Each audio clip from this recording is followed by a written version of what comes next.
Welcome to International Conference for Implementing Article 6 of the Paris Agreement.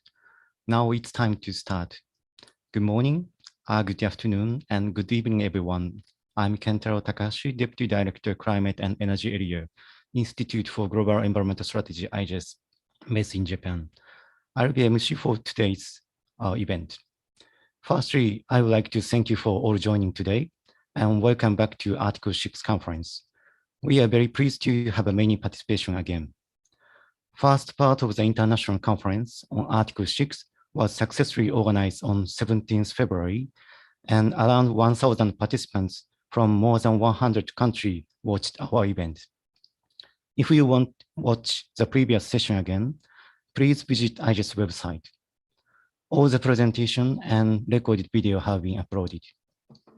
Today's event is jointly organized by Ministry of the Environment Japan and IGES with the support from United Nations Framework Convention on Climate Change, UNFCCC Secretariat, COP26 Presidency, and COP27 Incoming Presidency. This is the second part of the Article 6 International Conference, and we will talk about capacity building support for early implementation of the Article 6 Paris Agreement. Today we have a 2 sessions in 3 hours. First session is the opening session, and Ministry of the Environment Japan will present a summary of the discussion at the first conference. Second session will be to share experiences on the capacity building from the several organizations. To begin the opening session, firstly, I would like to invite Mr. Hiroshi Ono, Director General, Global Environmental Bureau, Ministry of the Environment Japan. Mr. Ono, the floor is yours. Takashi-san, can you hear me? Yes, I can hear you.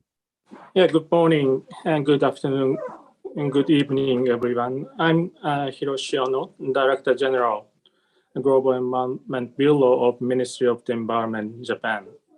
It is a great honor to host this second international conference for implementing Article 6 of the Paris Agreement today.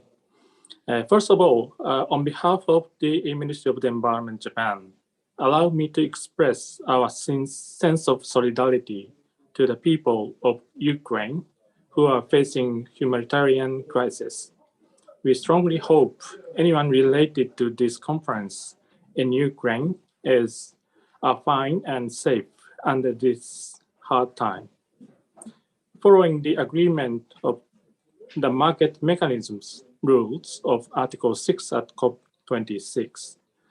This year will be an important year for the implementation of the Article 6.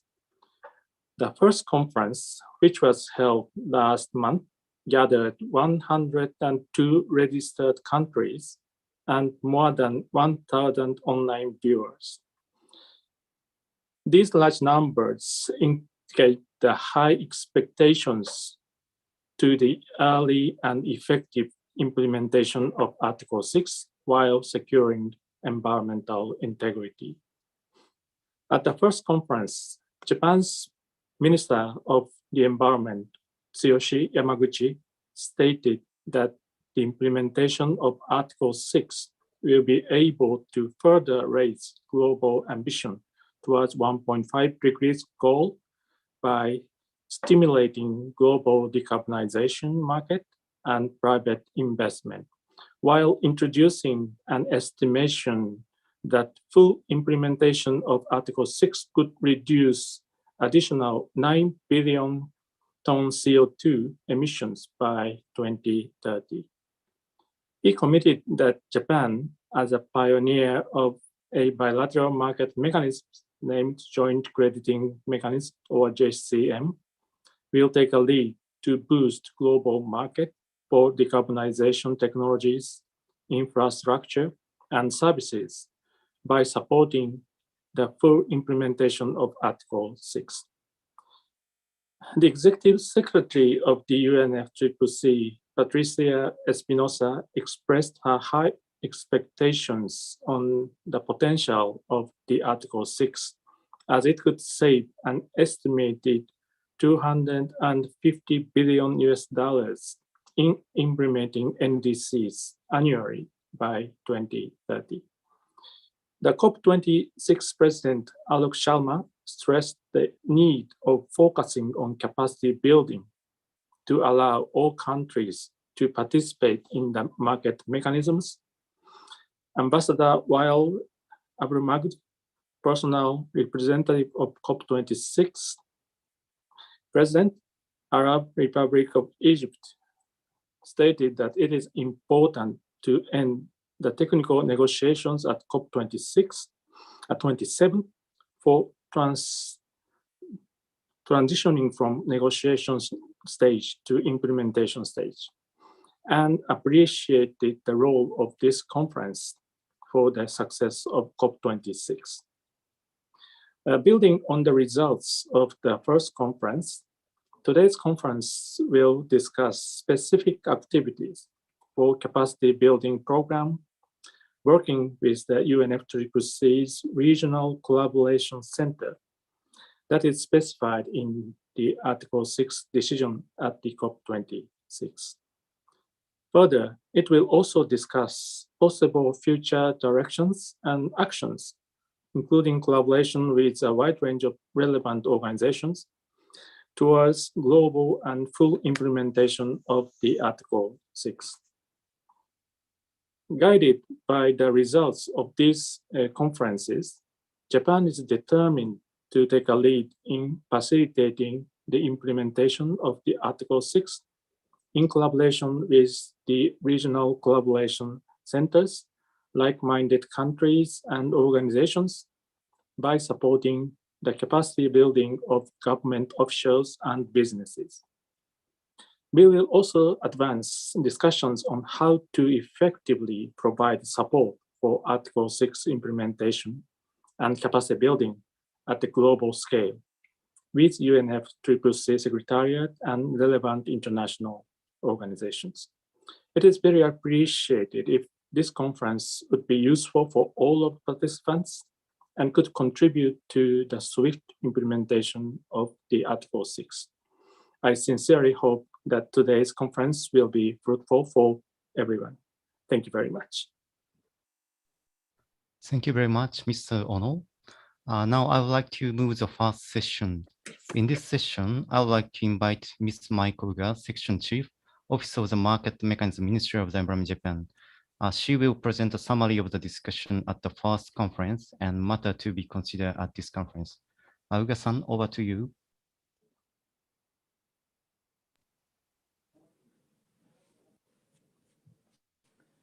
Thank you, Takahashi-san, for your kind introduction. I hope everyone can now see my presentation. And while I'm presenting, I'll switch off my camera to ensure the stable connection. So I hope everyone were able to attend the first part of the conference. But if not, as Takahashi-san explained, you can check the recording and all the presentation materials on the conference website. For today, let me introduce you the summary of the first part of the conference held on February 7th, before we dive into today's rich discussions.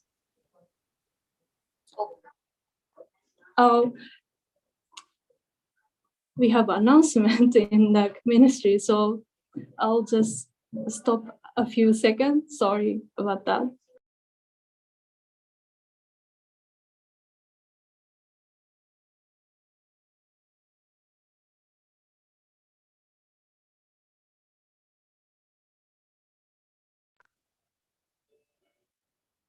Sorry about the interruption, but can you move on to the next slide?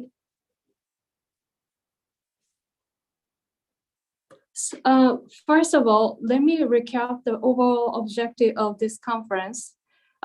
First, we would like to foster a common understanding of the decision made on the Article 6 implementation guideline at COP26 last year and the Article 6 work program for 2022.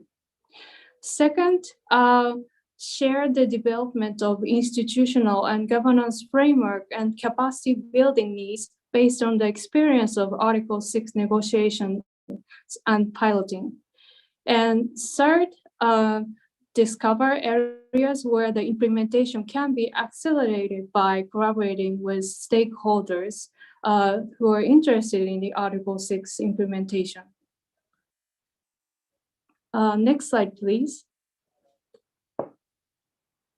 So based on the overall objectives, the first part of the conference invited various speakers to share the development of institutional arrangement and capacity building needs through sharing of example of Article 6 implementation. So after the great introduction on Article 6 by Permel from UN Climate Change Secretariat, we had a representative from Japan, Switzerland, and Chile to share their latest efforts. Then we had Brazil, Senegal, and Singapore. They explained the experiences such as with the CDM and domestic context and suggested capacity building support needs. Last but not least, we had a speaker from the United States and the EU. They talked about the application to other international mitigation purposes, such as carbon offset reduction scheme for international aviation called COLSIA and voluntary markets, and also the what's going on in EU about the for the corporate. And that's summary of the presentation we had at the first conference. And can you go to the next slide? So this slide gives you the overall summary of the first part of the conference. So first, a good understanding of Article 6 is very important, and also its relation to NDC. And so there is a need to have a clear understanding of the agreement to implement it. Second, participating countries need to prepare institutional arrangement for participating Article 6. So in this context, national coordination and institutional arrangements are required to carry out authorization and corresponding adjustment. Third, use of Article 6 is a tool to enhance ambition, and we expect to so. And in this context, it doesn't only, it's not only the Article 6.4, but 6.2 is also included in this message. Fourth, not only implementation, but we need to discuss what is needed for Article 6 reporting, including in relation to data collection and corresponding adjustment. Last but not least, as we saw great presentation at the first conference, we can learn from the past experience and ongoing experience such as COLSIA. And you can also read this summary in the summary report posted on the conference page. And can you go to the next slide? Okay, this is my last slide and summarize the key inputs or areas for Article 6 capacity building in a graphical manner. So I extracted those points from the conference summary report and try to put those items in chronological order. For example, the first line, it's planning, and on the left-hand side, so it's a policy for decarbonization, and such as NDC long-term strategy or other policies in each country. And then based on those policies, you got to have a work plan and specific timeline to implement Article 6. And then on the right-hand side, we have to establish our institutional arrangements to implement Article 6. So this is some essential part of the planning, and then the middle, you see the item in the implementation phase, and those are from left-hand side. You see the rule and guidelines, and I put some keyword from the first conference, and those are environmental integrity, baseline, and additionality. And then countries need to approve projects, and also this includes the important item, which is a CDM transition, and you see those items, and also those important items on the right-hand side. Then the bottom, you see the monitoring and evaluation. These are first, like domestic registry and international registry and database and CARB. And if you go to on the next one item, it's a Article 6 technical expert review. And last but not least, there are a lot of things in the reporting. And so there are initial report, annual report, and regular information as part of BTR1. So I hope this gives you a kind of summary of the conference, and hope this second conference also identify the cooperation areas and accelerate the Article 6 implementation this year. And thank you all for your attention.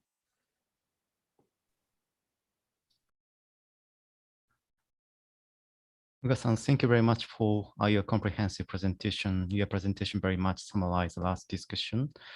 So from now on, we will move to the second session. This session will discuss the capacity building for host country. Firstly, I would like to invite Jens Rajistinsky, head UNFCCC Regional Collaboration Center, Bangkok. RCC Bangkok was established in September of 2015 by UNFCCC and IGES to provide hands-on support to governments, NGO, and private sector in Asia-Pacific region to develop their mitigation efforts through capacity building, direct technical assistance, and strategic networking. Jens will share the experiences and achievement from RCC activities. So Jens, hi, good evening from Japan, and over to you.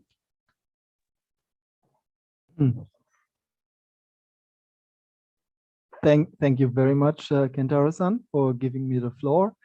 And a very good evening and good afternoon to all organizers, speakers, colleagues, and participants of the webinar.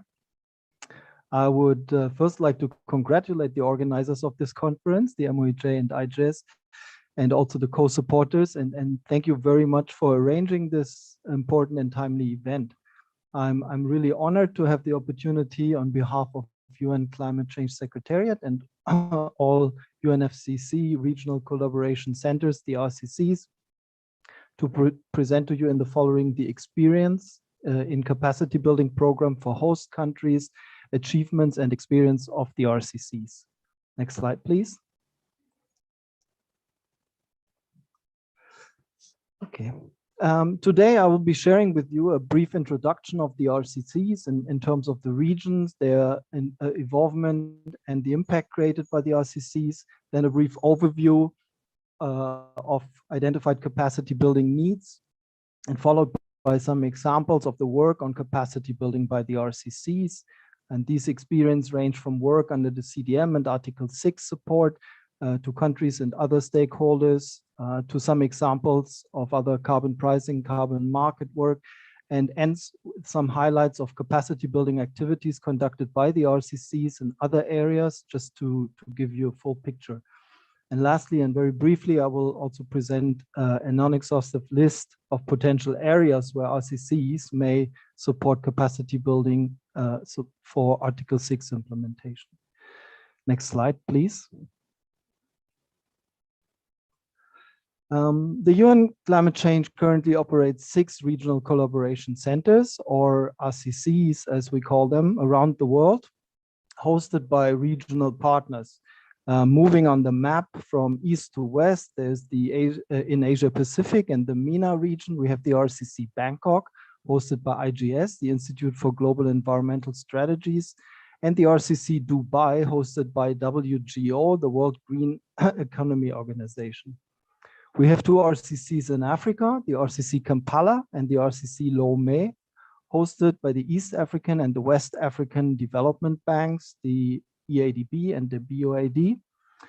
And the RCC Panama is hosted by UNEP and provides support for countries in Latin America. And finally, the RCC St. George's, hosted by WINDREF at St. George University in Granada, covers countries of the Caribbean region.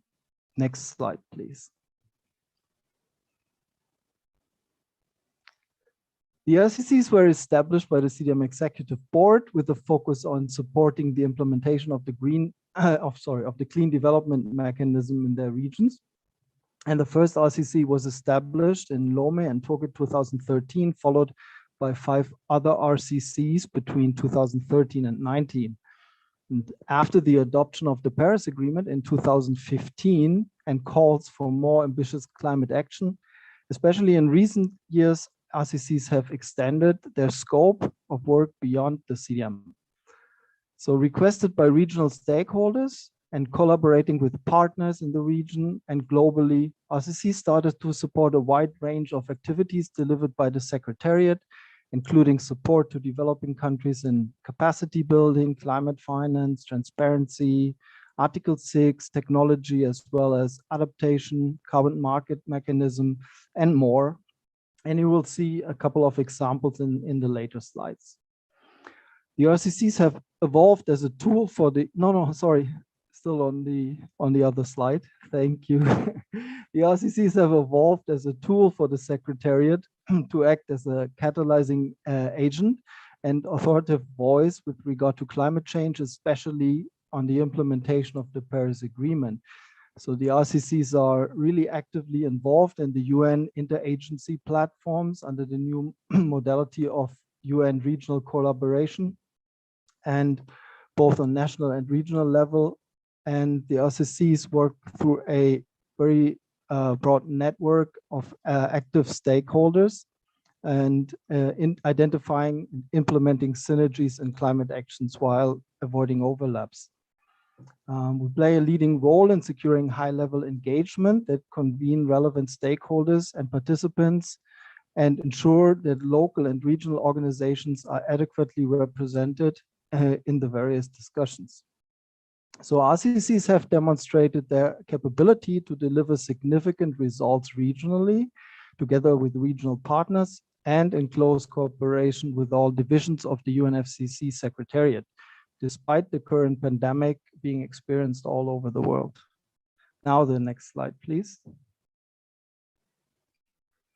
Over the last 7 to 8 years, the evolution of the RCCs ran in parallel with their impactful journey and the establishment of the RCC delivery business model in their respective regions.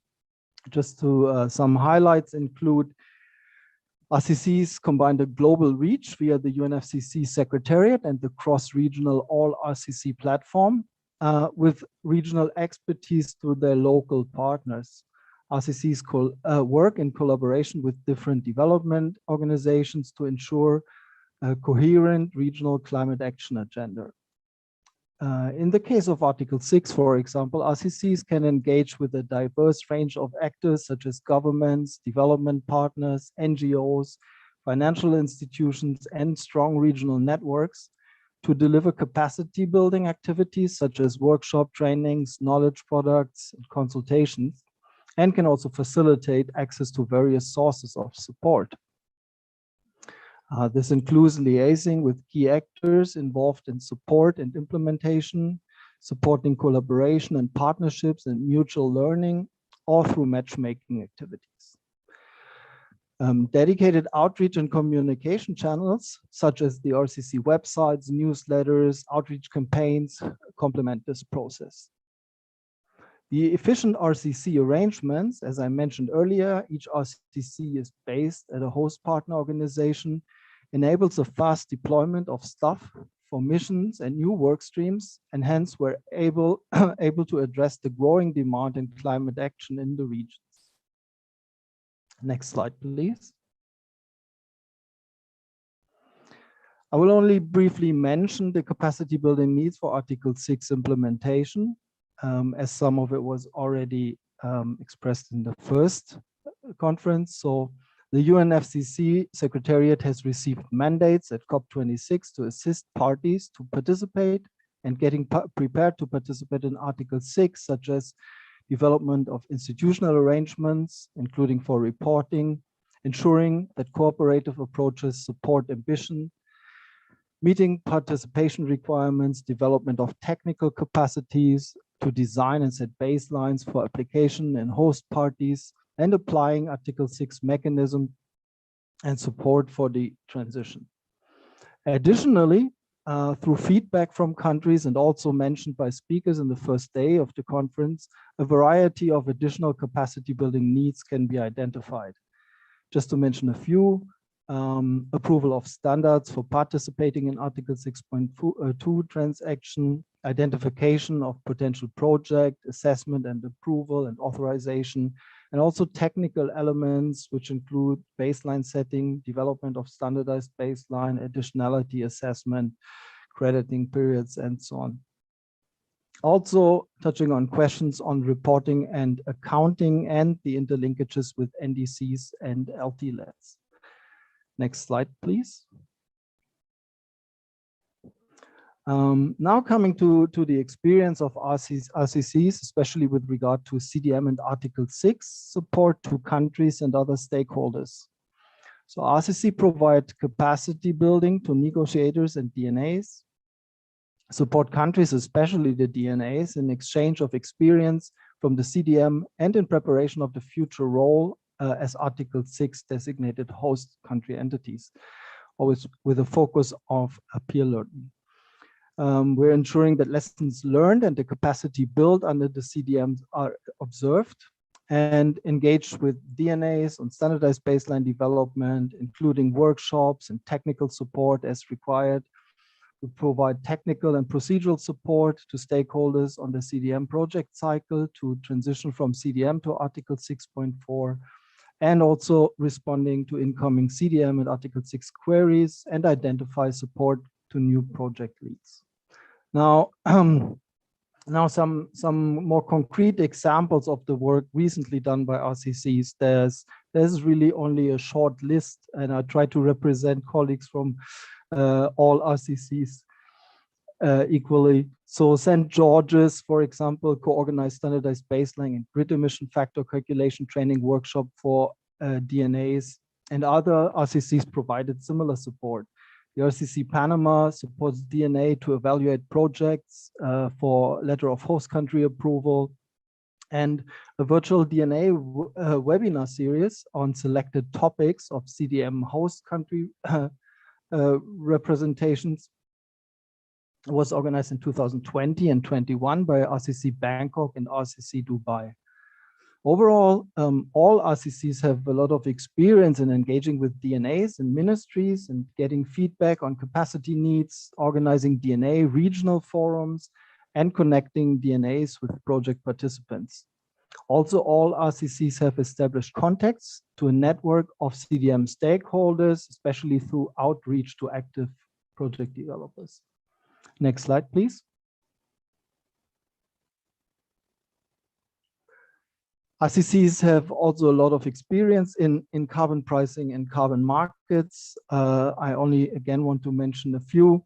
RCCs are implementing on the ground the SIACA initiative, the collaborative instruments for ambitious climate action that was launched in 2017, and is assisting parties in the development of carbon pricing instruments for implementing their NDCs and foster cooperative climate action with other jurisdictions.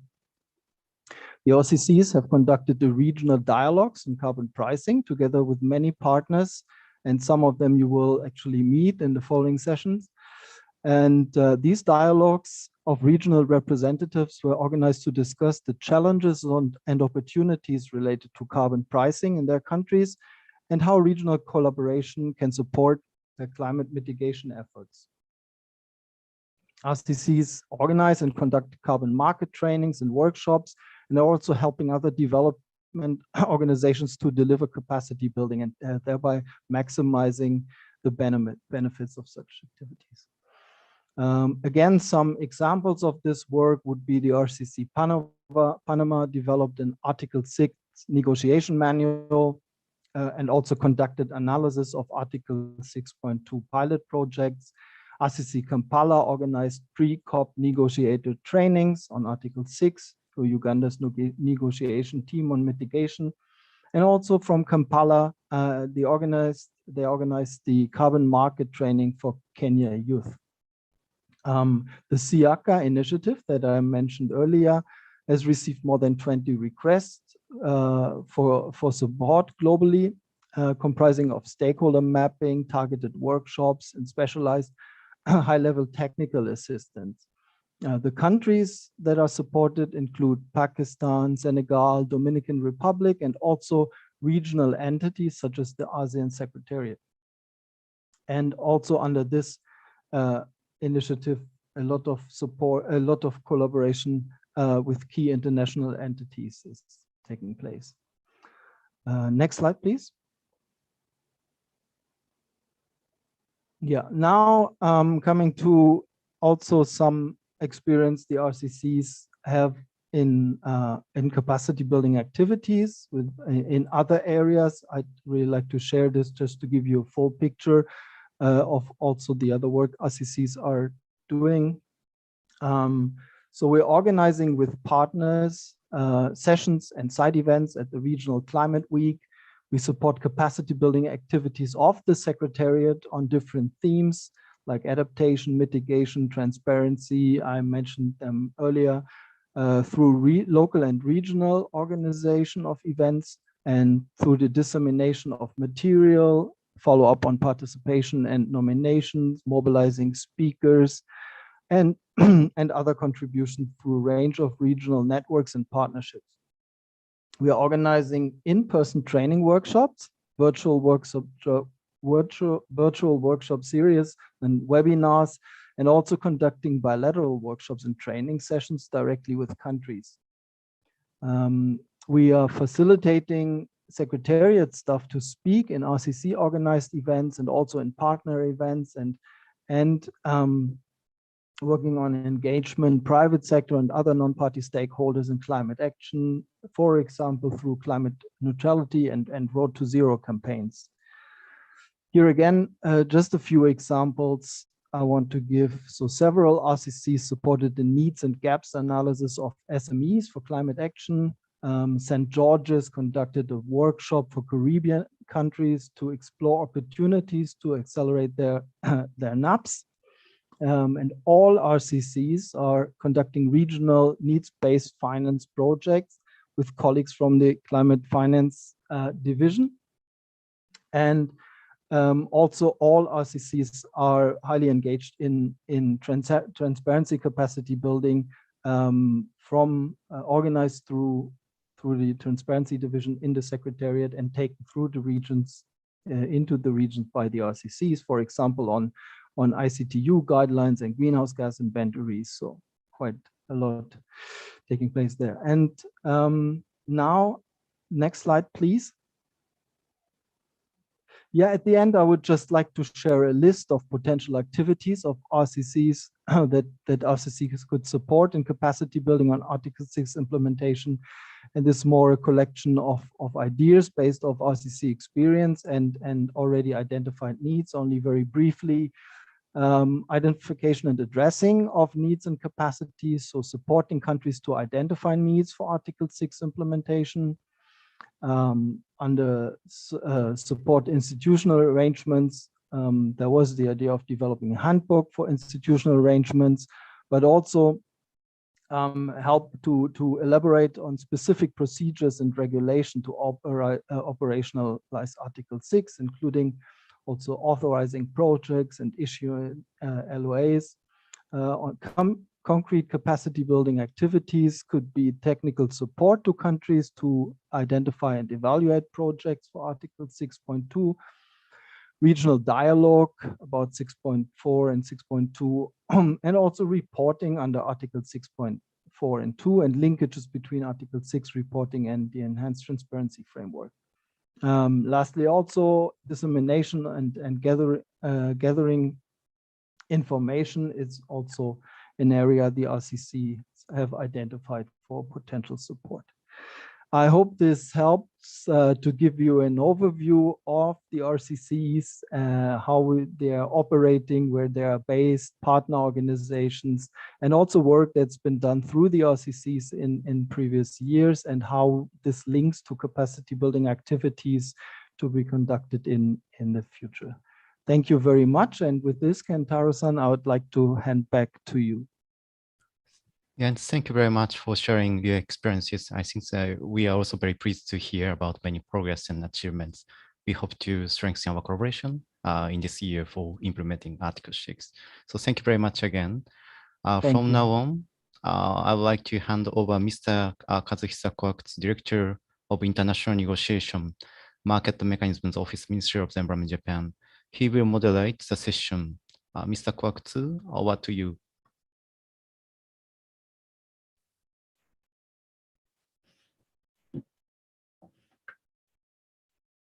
Hello, Takashi-san, can you hear me? Yes, I can hear you. Okay. So I ready to start? Yes, thank you. And thank you very much. Also, good morning and good afternoon, good evening for everyone. And again, welcome to this second international conference for implementing Article 6.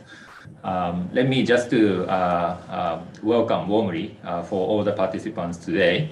Again, today we have 88 registered countries, as well as the more than 200 participants registered for today's conference.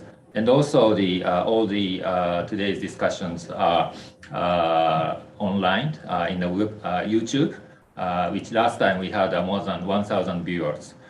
So again, this time we look forward to welcome as many countries as possible for those interested in implementing Article 6, and also sharing our experience, and also try to collaborate to enhance and implementation, and also accelerating this Article 6 for our cooperation. So again, this summary of the meeting, as just Maiko-san just presented, is also posted in our website of the IGES. So please also take a look at those summary reports, which are quite well written, with all the important points that are reflected from the last conference. So let me just start by introducing the objectives, as well as the expected way of moderating this session. So Secretariat, if you can just show the screen. Yes. Thank you very much. So I just wanted to first introduce how we intended to organize this session. Again, we have nearly 2 hours of discussions, but at the same time, we had a very excellent panelist, which they can make variable inputs to these discussions. And for this session, our objective is to identify capacity building activities for the implementation of Article 6. Again, in the first meeting, we have identified the areas for the requirement of the implementation of Article 6. But at the same time, we need to be more specific in terms of what kind of activities are currently ongoing and what kind of synergies that can be made. As just Jens from the UNSC Secretariat mentioned, RCC, Regional Collaboration Center, has been quite active in promoting capacity building, especially in the field of the clean development mechanism. But at the same time, such knowledge, the accumulated knowledge and network could be used for the implementation of Article 6. So the objective of this session is trying to gather those activities. Of course, we recognize that more activities there are also implemented. So we will collect as well as the invite all the inputs to have a more whole picture of the Article 6 capacity building. But this is the initial attempt. So we have currently 3 topics that are identified. First is Article 6 reporting and corresponding adjustment.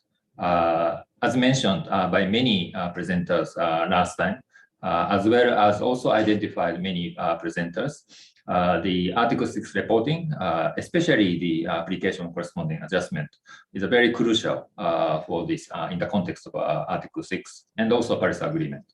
So we have presenters, those who are really engaging on the ground, how they can support trainings as also mutual learning from those who are engaging currently in the mechanism.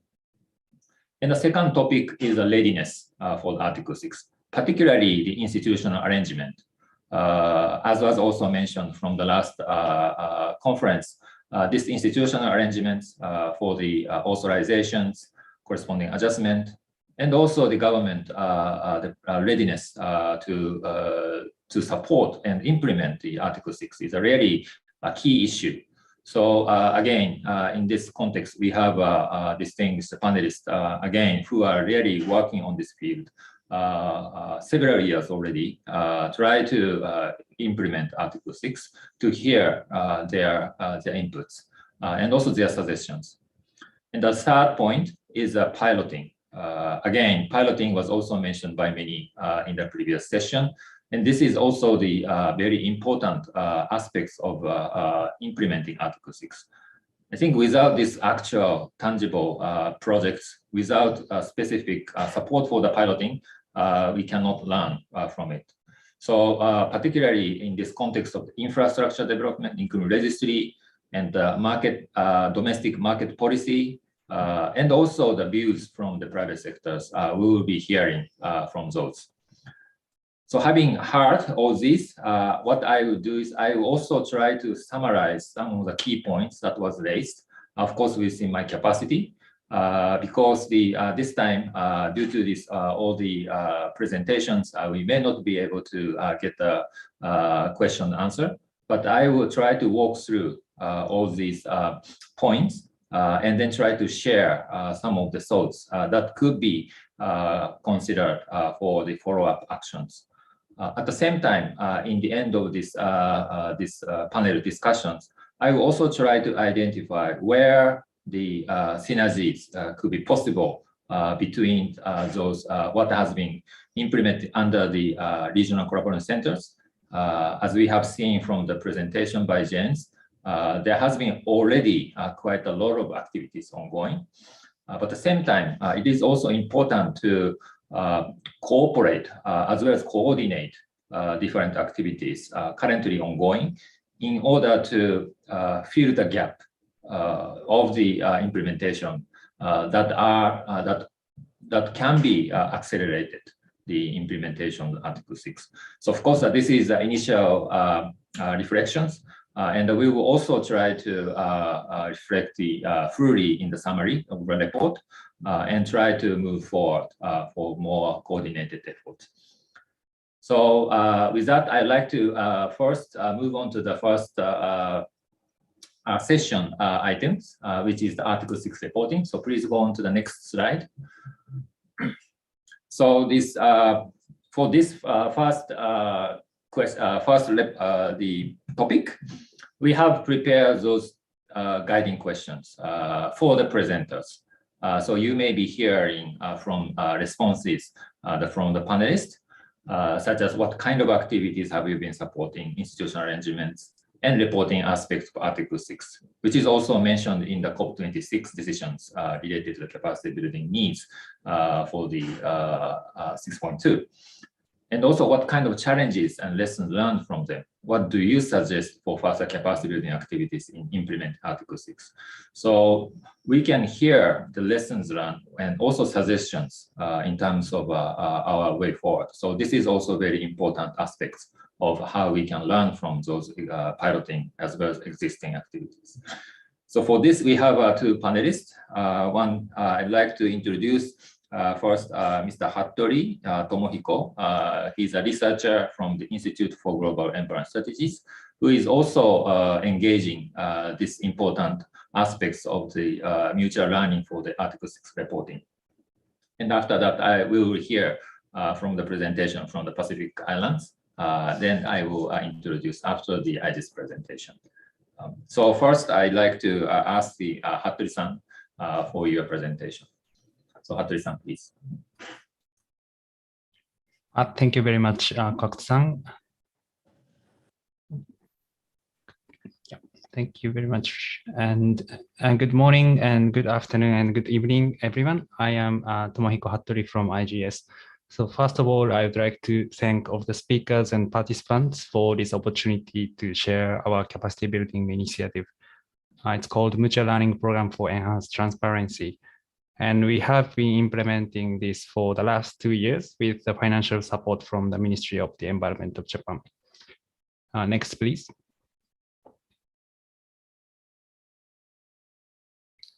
The Mutual Learning Program is capacity building in which 2 to 3 organizations from different countries learn together how to make reporting through exchanging hypothetical reporting exercises.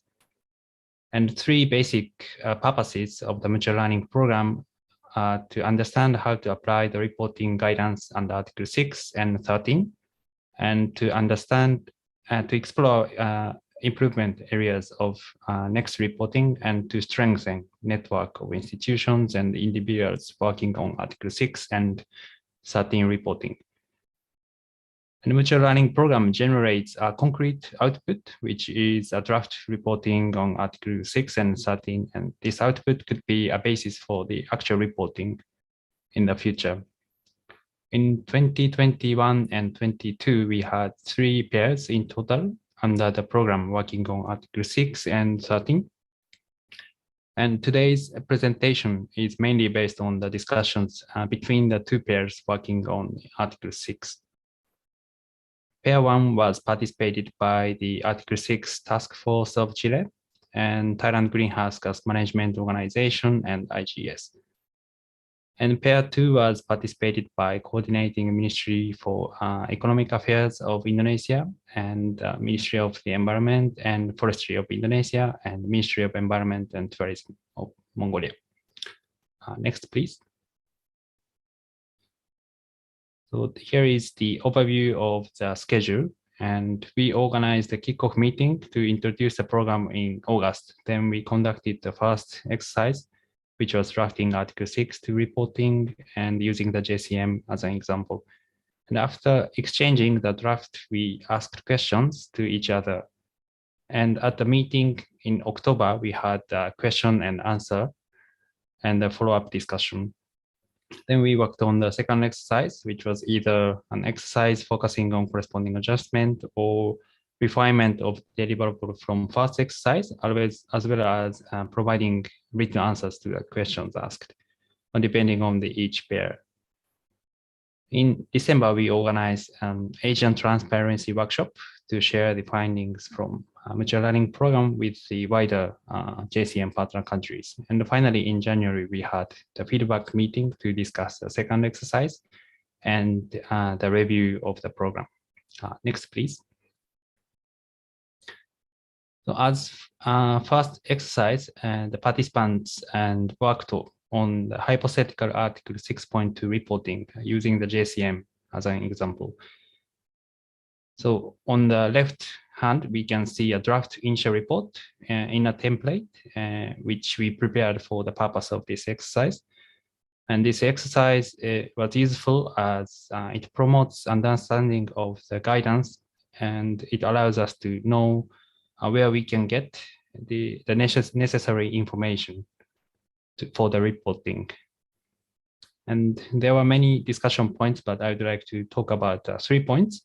The first is the understanding of Article 6 terminologies in the context of the JCM. So as Article 6 guidance has some new terminologies, such as ITOMOS, there were differences in the understanding of basic terminologies in the beginning. So for example, the JCM may be unique as credits issued from the emission reductions shared between Japan and its partner countries. And we discussed that the JCM credits issued for the partner countries cannot be used towards their NDC, as these are not ITOMOS and they are counted in their GHG inventories. And in relation to the institutional arrangement for authorization of ITOMOS, some participants mentioned that institutional arrangement on CDM can be a basis, so they don't have to start from scratch. And there was also a discussion on the role of the Joint Committee, or JC, under the JCM. And opinion was that the JC could continue to be a bilateral body for deciding allocation of credits and their issuance, and in case the authorization is a unilateral process by each government. And finally, for the tracking of JCM credits, some participants shared their countries have or will have a national registry system which records both domestic and international credits. And on the other hand, some countries may use the JCM registry system, which is specifically for the JCM credits. Next, please. The second exercise by the pair of Chile TGO and IGS focused on rather technical aspect of the corresponding adjustment. And the exercise focused on sharing questions and possible options, as there were no answers for some of the discussion points. And the table is a part of the exercise by IGS on hypothetical corresponding adjustment to be reported by an acquiring party in its regular information as part of BTR1 to be submitted in 2021. And in the upper rows of the table, we put hypothetical amount of ITOMOS and their vintage. The lower part is for corresponding adjustment with options of trajectory and average approach. And for the trajectory approach, we set the difference of annual emissions and removals minus indicative emissions trajectory. And the ITOMOS acquired are used to fill the shortage. So for example, if the shortage is 500 tons, in 2021, the same amount of ITOMOS are used to fill the shortage. And we discussed that there are some ambiguities, including whether or how much the year in which ITOMOS are used should be linked with the vintage of the ITOMOS. We also discussed whether corresponding adjustment should be reported up to the latest year reported in GHG inventories, which is X minus 2 years or minus 3 years with the flexibility, or X minus 1 year in accordance with the availability of ITOMOS data as per annual information. Yeah. And finally, another point was related to the timing to use ITOMOS. And the question was if ITOMOS can be held without using, and reporting of indicative corresponding adjustment required for average approach is only for ITOMOS or not. That is the some of the discussion points from the this mutual learning program with Chile and TGO. Next, please. So for future mutual learning program, now with the adoption of the reporting guidance under Article 6.2, the program can be more realistic than before when we used to work with the draft guidance from COP20, from the Madrid.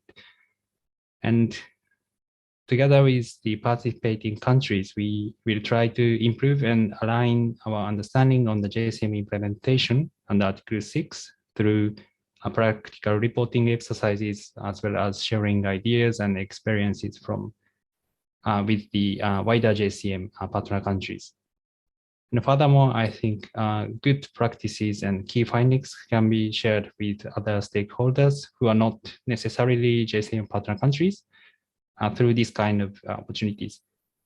And finally, to answer the second guiding question on challenges and suggestions, I think the one challenge is this kind of program requires much commitment from participants in conducting exercises and securing time for some meetings. However, I think it provides enhanced understanding in future reporting. And on the suggestion, first, I think the small group of member countries and organizations allows to adjust the program details to fit the evolving needs and interests of the countries. And second, the pairing countries with similar national circumstances and level of capacity works well to provide opportunity to learn from each other. So, next, please.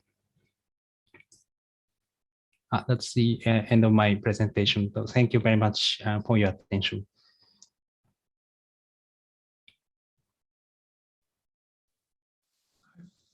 Thank you, Hattori-san, for your presentation and also inputs. Next, I have actually we plan to have a presentation from Maria Carolina from Pacific Islands, but she had very urgent issues to supporting her minister for the Climate Change Act in Chile. So instead, we have Juan Pedro from the Minister of Energy in Chile. He can also present the Pacific Alliance presentation. So Juan, can you hear us? Yes, can you hear me? Katsu, hi. Hi, everyone. Thank you. Can you hear me? Yes, I can hear you well. Super. So first of all, apologies because this presentation is going to be, the slides in Spanish, but I will speak in English. This presentation was prepared by Carolina Urmeneta from the Ministry of the Environment, but she had a last-minute call from his minister because she has to attend a very important meeting in Congress, which is related to we hope the approval of the climate change bill. So she asked me to present instead of her. So I'm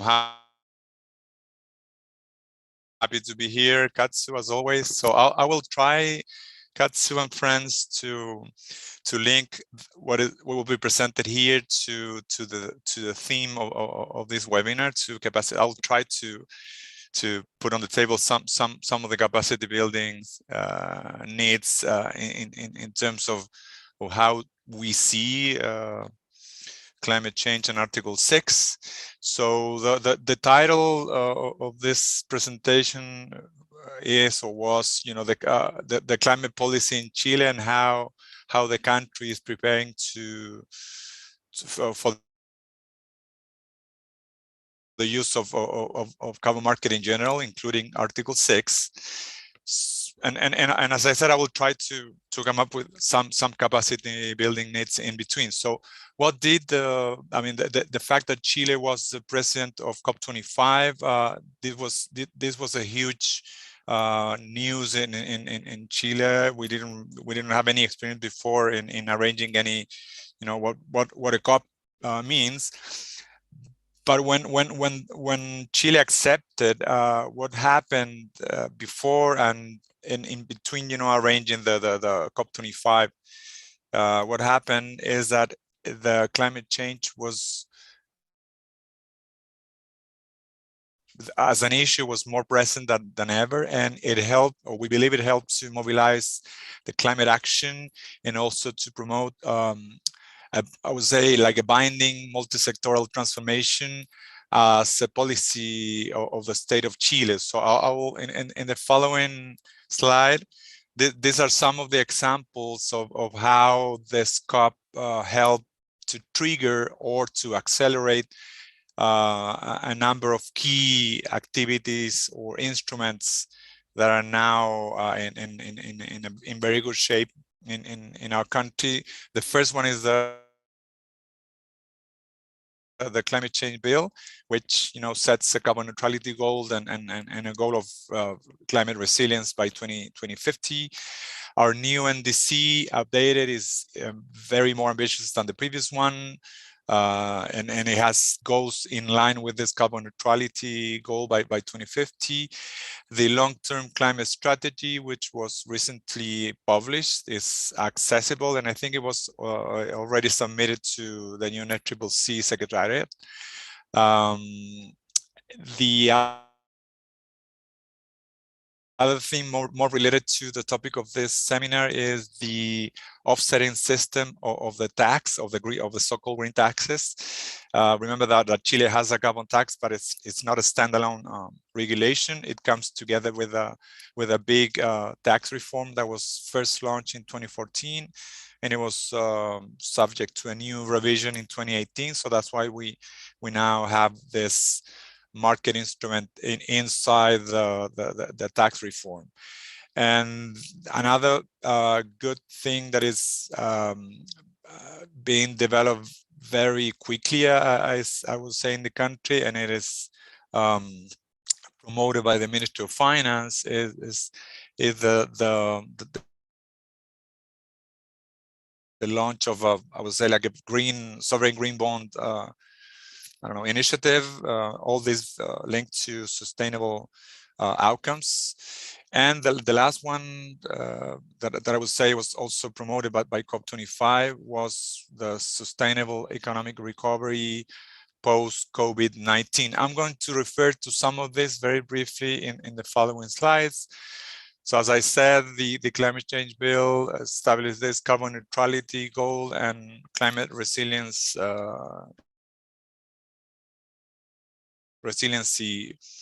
at before 2050, I would say. The rest of the slide just describes the different stages of the legislative process. What is important from this slide is that today, actually, I would say in 2 hours, the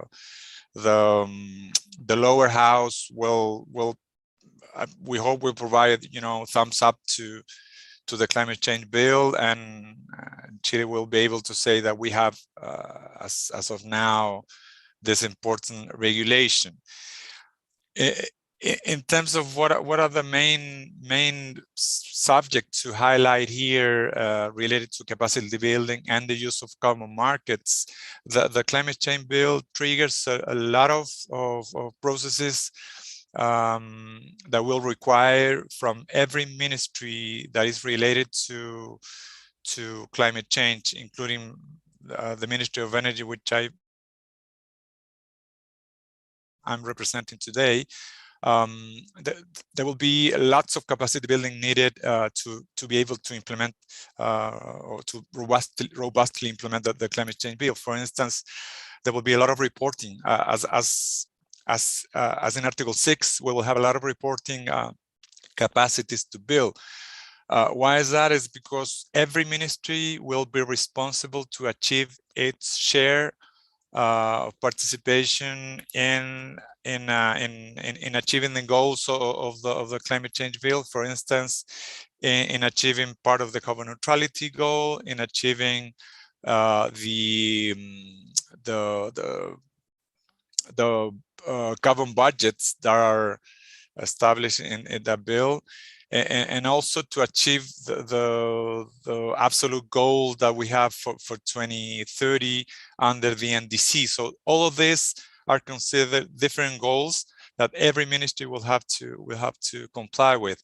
And if the ministry decide also to use markets, because markets are going to be allowed in the law and also Article 6, of course, more capacity building will be needed. We will have to report, we will have to prepare mitigation and adaptation plans, we will have to report on those plans, and we will have to say if there will be some cases of not achieving the target. We will have to explain why and how to minimize those risks of not achieving the goals.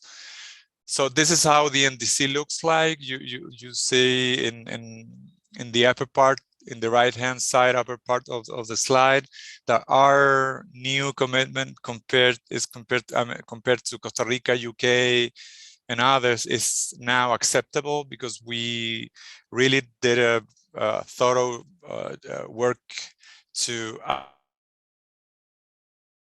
update the NDC with a number of stakeholders from the private sector, from the public sector, and we came out with this 3 distinctive figures. We have a maximum peak of emissions by 2025. We have a carbon budget from 2020 to 2030, and an absolute goal of reducing by 2030 1,100 million tons of CO2. And on the right-hand side, you also have a number of different measures, most of them coming from the energy sector, which will allow Chile to, one, reach this NDC and the coming ones, and to reach carbon neutrality even before 2040. And what I'm referring here to some of the needs of capacity building is that we will have to first put all these measures into concrete plans, and also every ministry will have to install a reporting system, and this reporting system will not just be linked to the commitments that every ministry will have with the climate change bill, but also this reporting system will serve the purpose of the reporting system under the UNFCCC. We have the last BTR the last BUR, and then we will have to report this biennial transparency report. So as you can see, that there will be a lot of capacity building in Chile to cope with all these requirements. This is a map curve done precisely in the context of updating the NDC. We have this capacity, but again, we will need to put this into concrete action and to measure how we are progressing in implementing this. And of course, Article 6 should and will play a role in trying to help the different ministries in achieving the goals.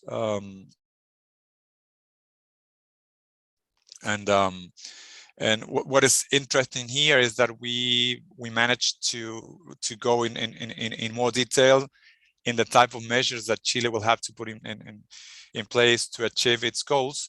And still we do not have clarity on how Article 6 or other carbon pricing instruments will help us in reaching our journey to 2050. So that's also a good thing to highlight here, Katsu and friends, of the capacity building needed in terms of modeling. How do you model Article 6? How do you include in the equation, I don't know, our carbon tax, or probably an emissions trading system if Chile decides to put in place a more cost-effective instrument? So what are the main tools that Chile will use or in order to help, by using carbon markets? As I said in the tax reform that was approved in 2020, it establishes this offsetting system, which by many is called it could be the first national carbon market for the country. The silo or the bylaws were recently approved by the Council of Ministries for Sustainability. I think it happened last week. And this system also triggers capacity building needs. For instance, in all the protocols that the Ministry of the Environment and the Superintendency of the Environment will have to have in order to allow this system to be operational. This system needs to be operational January 1st, 2023. So it's in less than 1 year, the system should be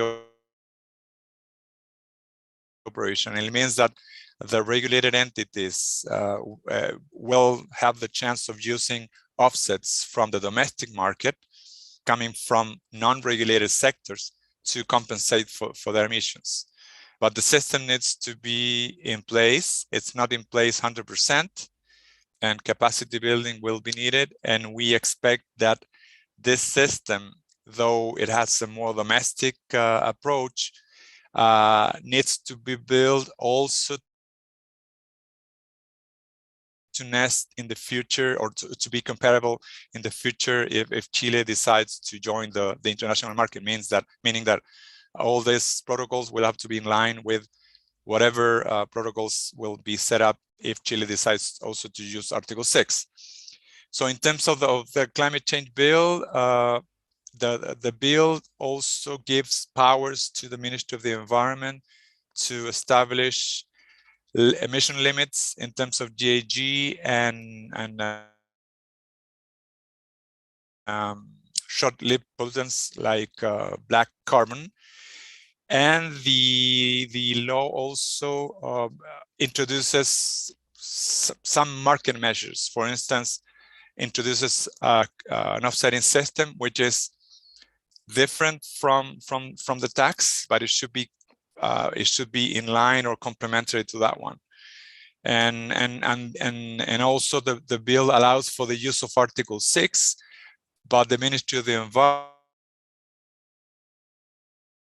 will have to develop a side law for the proper use of Article 6, basing its main rules in the recently approved rules in Glasgow.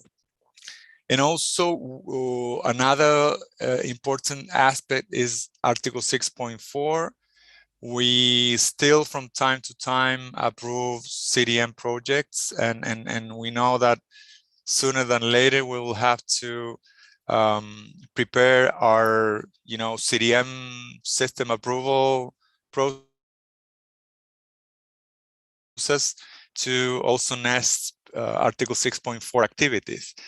And we haven't done yet that part, and we are expecting that the private sector will start to present former CDM projects to Article 6.4, and that's another aspect that we need to address in terms of preparing the country for this type of requests.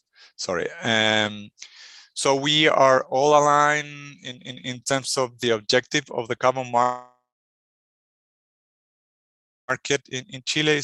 The first one is to mobilize the resources from the private sector in order to either accelerate reductions that we expect to put in place in the context of our own goals, and also to try to implement more robust mitigation actions, especially those that are more costly, and we see, of course, a role of the market, of the common market here. In terms of the tax reform, two things that are interesting here is that we changed the threshold of the carbon tax. And this is interesting because it allows, or it will now regulate more entities, more companies than before, and probably different sectors are now added to that. They will have to pay for the tax. For instance, the cement and the steel industry. And as I said already, this offsetting system. And in terms of progress here, as I said, the silo was recently approved, and now I don't know how to say, the Contraloría, I don't know how to say it in English, has to approve this site regulation. And yeah, these are some of the requisites of the offsetting system in the tax reform. So all the emission reduction needs to be additional, measurable, verifiable, need to be permanent. The baselines need to be realistic and credible. We need to install, the system to trace what is happening with the reductions, and also to avoid some undesirable impacts. So the requirement are for the regulated entities that they can claim that they're using offset to compensate for the emissions under the tax. And it also includes some sustainability criteria.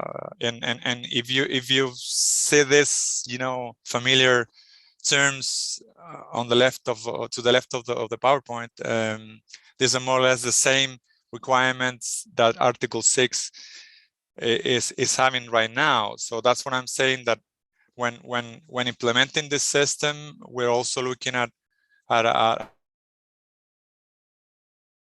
the system to be also comparable and usable when, as I said before, when Chile decides to use Article 6. One thing that is important in this domestic offsetting system is that international programs to certify emissions are recognized, and it has a vintage year of 2019 onwards. So the offsetting system allows of a vintage of 5 years, starting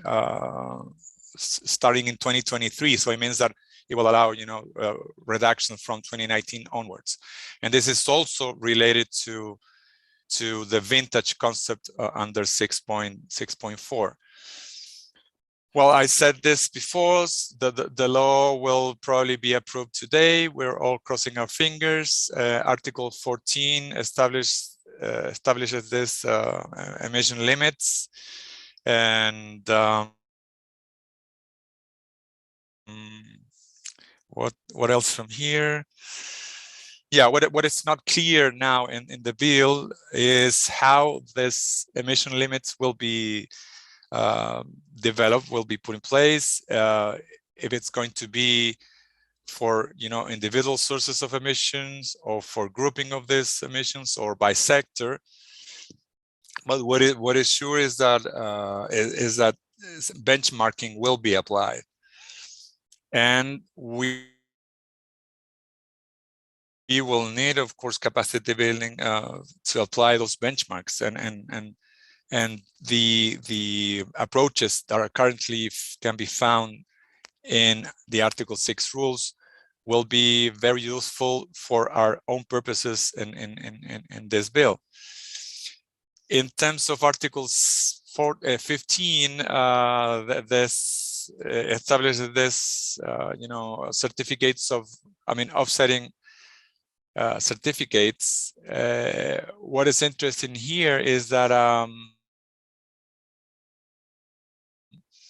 the system mentions a number of, I would say, requirements or things that the Ministry of the Environment, together with the Superintendents of the Environment, needs to put in place. And let me highlight just 2 of them, because these are very related to the infrastructure needed for Article 6. So this article requires 2 registries.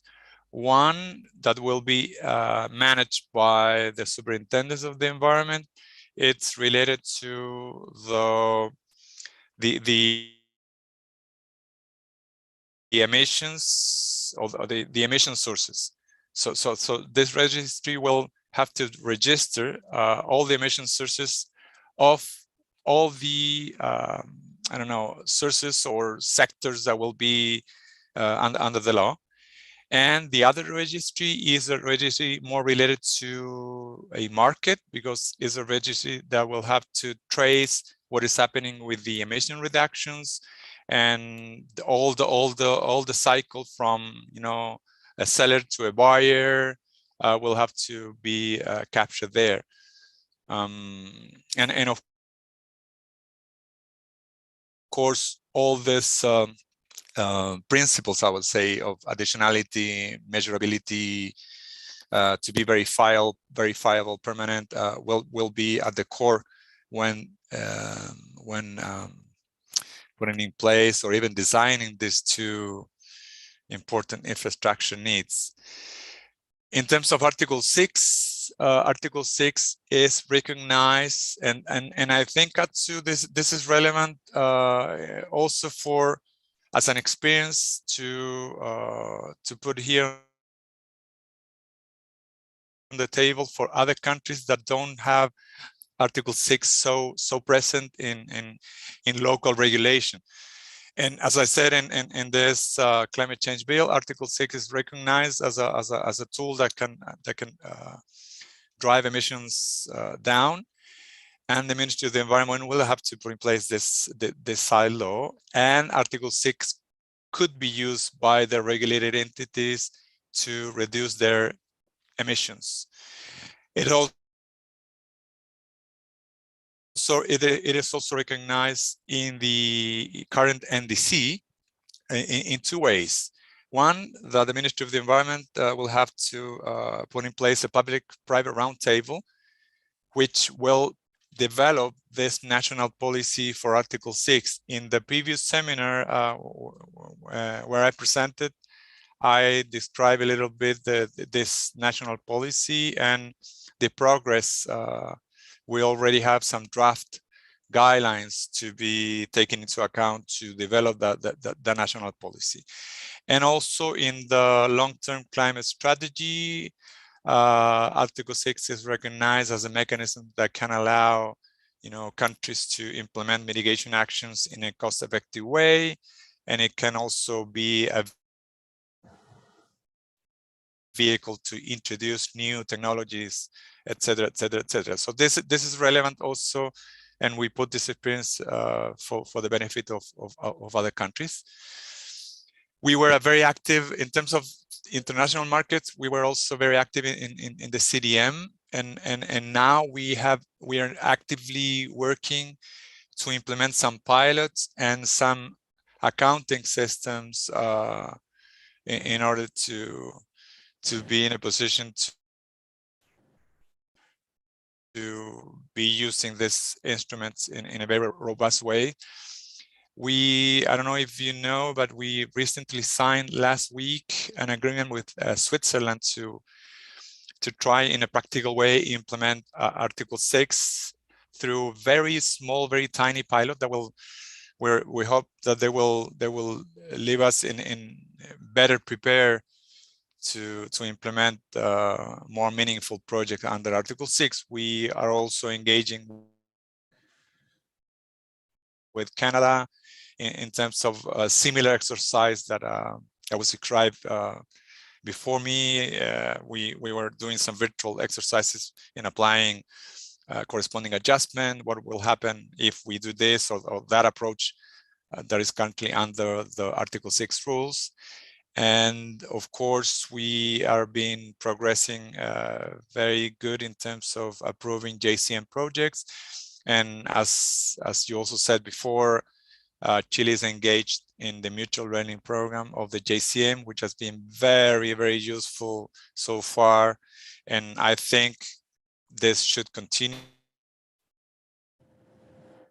Katsu and friends, because this is we need to still better understand what we all have agreed in Glasgow in terms of, applying this crucial concept. In terms of the Pacific Alliance, Chile led the technical group on MRV. Now the presidency of the Pacific Alliance was passed to Colombia. Different objectives of MRV were defined during that exercise, but what is I would say that the main message from this group of countries is that we identify the need of having a common MRV system, not just for carbon markets. And another carbon markets was one of the issues there, But because we thought that given that we all have commitments under the Paris Agreement, and we might have some interactions in the future in terms of common market, we felt that there was a need of progressing and advancing in terms of MRV, following the most robust approaches that we need to follow in order to apply proper methodologies and yeah. So a lot of capacities were I would say addressed, but still we noticed that the countries of the Pacific Alliance are all in different stages, some more advanced than others, but still this is an ongoing exercise, and I think Atsu and friends, this is something that is a good example of countries joining together, countries from the same region, and to try to tackle this again crucial matter.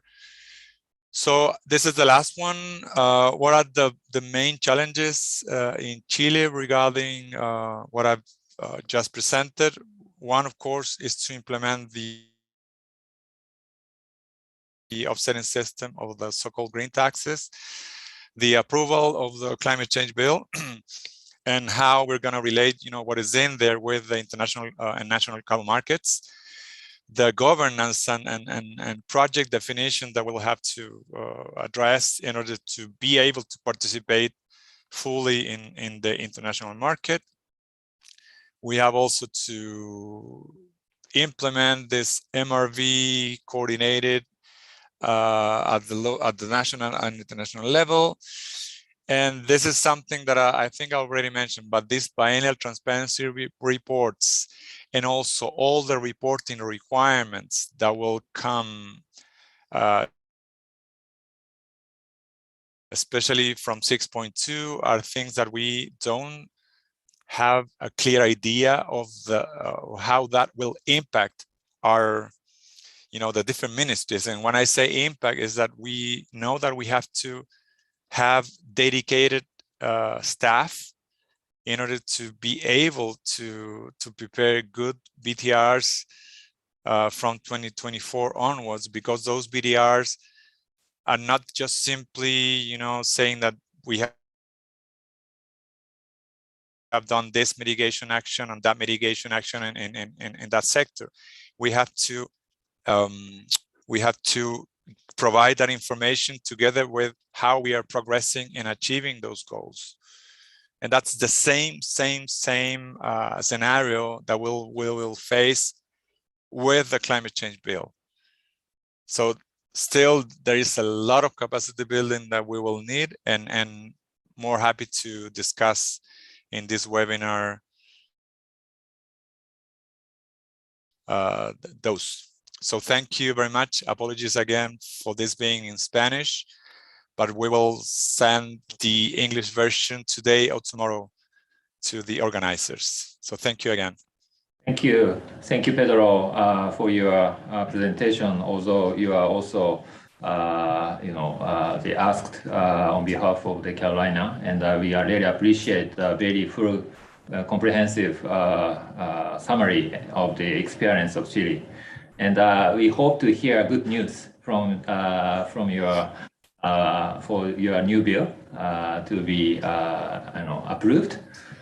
Let me just point a couple of points which I took from this, particularly for this topic.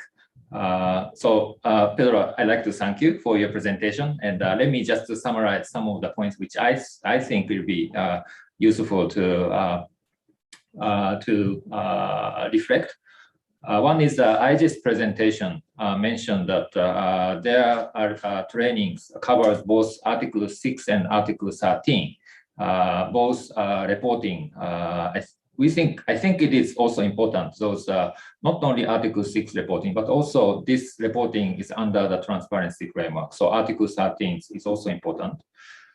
And I also found that the Hattori-san mentioned the mutual learning by those who are engaging actual mechanism, so that the Article 6 terminology can be understood by their own mechanism. So we often talk about the so-called Article 6 jargon, such as ITOMOS, which normally people don't understand what ITOMOS means. But if we discuss and if we understood from the context of actual mechanism, for example, JCM issue the credit, then we can relate ITOMOS with the actual credit or the understood more meaningfully. So I think this really makes us to think about the having the tangible mechanisms in place really makes sense for the Article 6. And also the mention about the sharing of good practices among those stakeholders, such as mutual learning, and the key findings to share with other stakeholders are important. So I think this is something is quite important implications, which I like to also reflect towards the end. And also regarding the Chile's experience, I also found that Pedro, I think you mentioned about the BUR to BTR.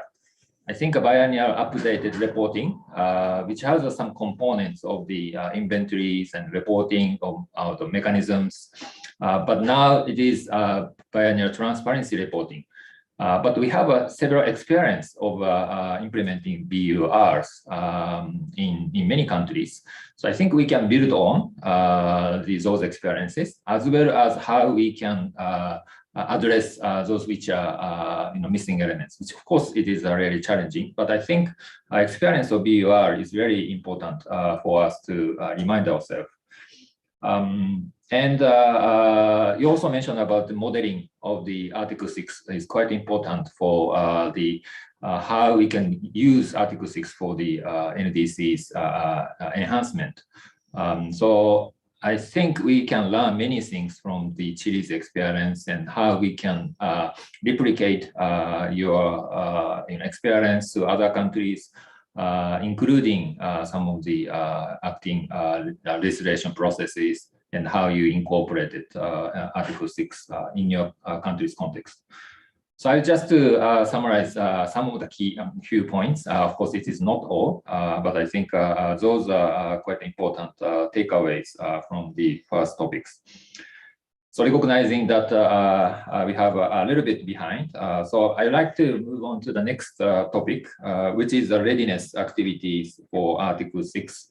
So let me ask again, Secretariat, to share the guiding questions which we posed for the panelists. So this topic, we asked the panelists, what kind of activities have you been implementing for institutional arrangements, including reporting and recording for the countries participating in Article 6? And what kind of challenges, lessons learned from them? Again, those are the questions to be addressed by the UNSC Secretariat for designing capacity building. So we also asked, it's very useful to ask such questions. And also the next question is, what kind of support do you expect for the participation of Article 6.4 mechanism, including design of baseline and CDM transitions? So let me just turn to the presenters for this. We have, again, very two distinguished panelists, to which I also participated some of the meeting. First, I'd like to ask first Bianca Changi, who is a coordinator of the Eastern African Alliance on Carbon Markets and Climate Finance. Bianca, I'm very much looking forward to your presentation and inputs. So Bianca, over to you. Thank you very much, Kazu, and thank you for this invitation to share the Alliance's experiences. Good morning, good afternoon, and good evening to everyone who's joining today. So I'll be speaking, I'm the coordinator for the Eastern Africa Alliance on Carbon Markets and Climate Finance, and I'll be speaking on readiness of Article 6 around the areas of institutional arrangements, MRV, and peer learning. Next slide, please. So as an introduction, the Alliance was launched in June of 2019. It has membership from Burundi, Ethiopia, Kenya, Rwanda, Tanzania, Uganda, and Sudan. It promotes the long-term participation of Eastern Africa countries in carbon market activities and carbon pricing. It is country-driven with activities based on requests from the members, which are usually submitted through focal points. coming from respective ministries or government environment authorities. Next slide, please.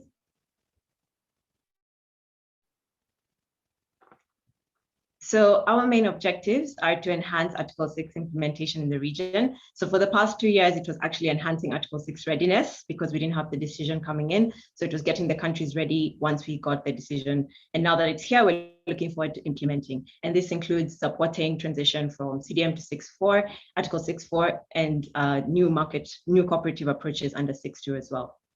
We also support active and well-coordinated participation of delegates in the UNFCCC negotiations, and we promote regional exchange in experiences and lessons learned related to carbon pricing.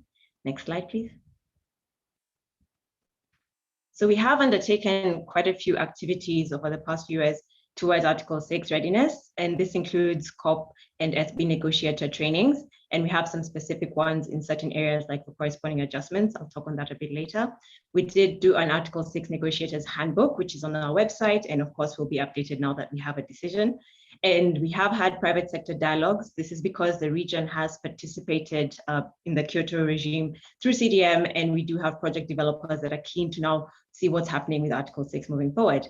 We did undertake an institutional infrastructure and legal assessment of the region, and I'll talk about that a bit more. We have done country carbon market profiles on each of the countries to understand the activity that had been going on before and what lessons we could take from it.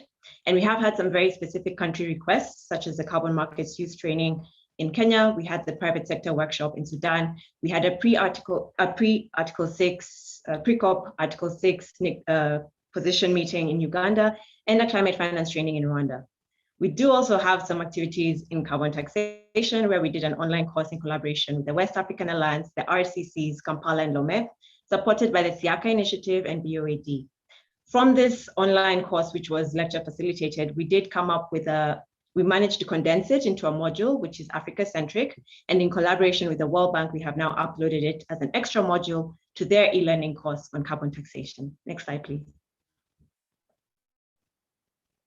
So in terms of peer-to-peer learning, we have had a few roundtable sessions, where the first was an ITMO buyer seller roundtable, bringing together potential ITMO buyers and the members of the both alliances coming to discuss the practicalities of implementing Article 6 or what's needed to make it work.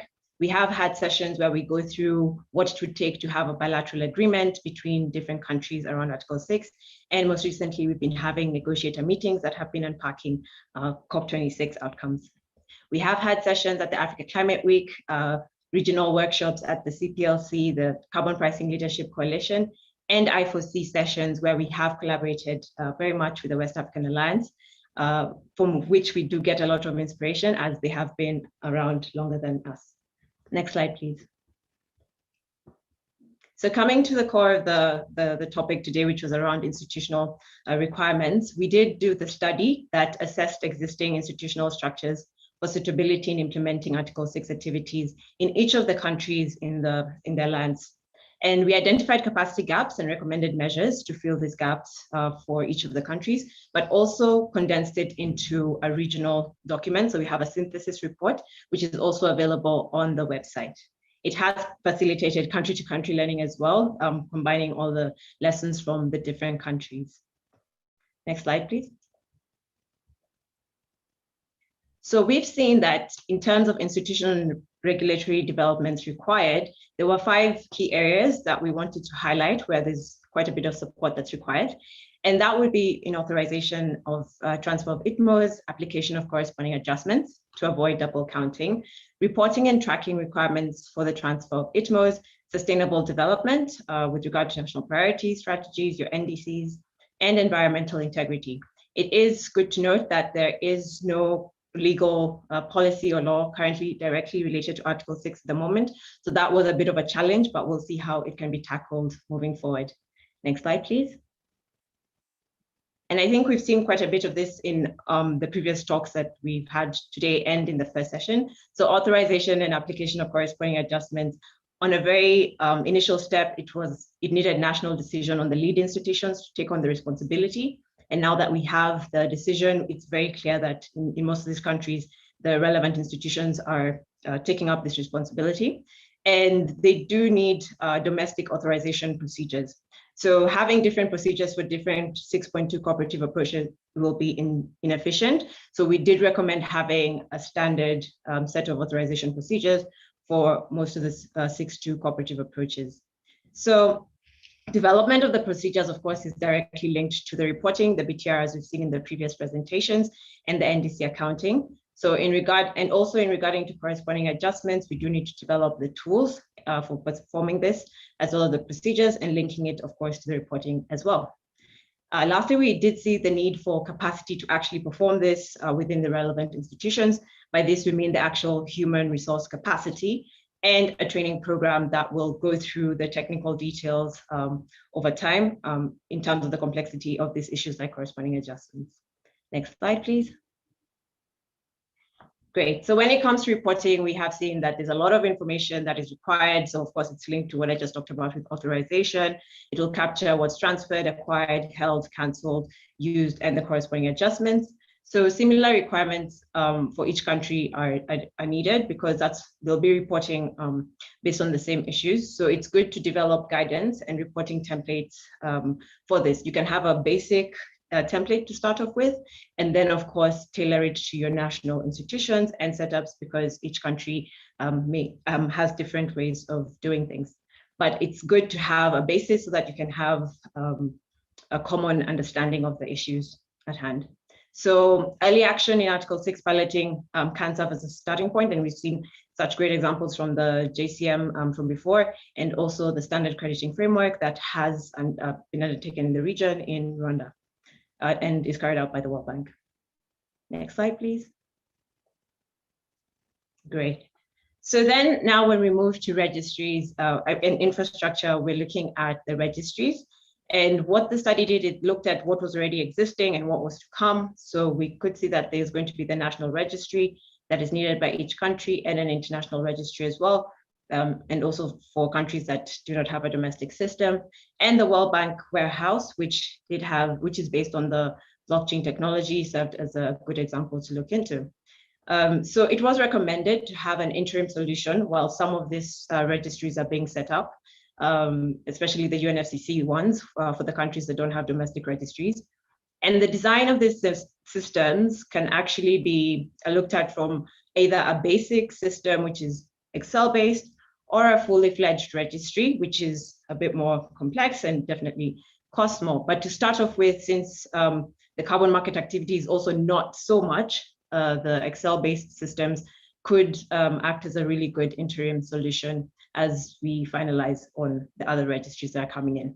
When we look at the aspect of having a regional or international registry as well, it does need a cost-benefit analysis, which is is deeper than the feasibility study we did, but can definitely take us further into what would be required for for a more advanced system. So of course, understanding the staffing and the resource requirements to operate this registry is really important, and understanding how it links to the other MRV departments. So as we all know, Article 6 is not being implemented in a silo. There's definitely interlinkages, and as Kazu mentioned, with Article 13 and transparency. Next slide, please. Great.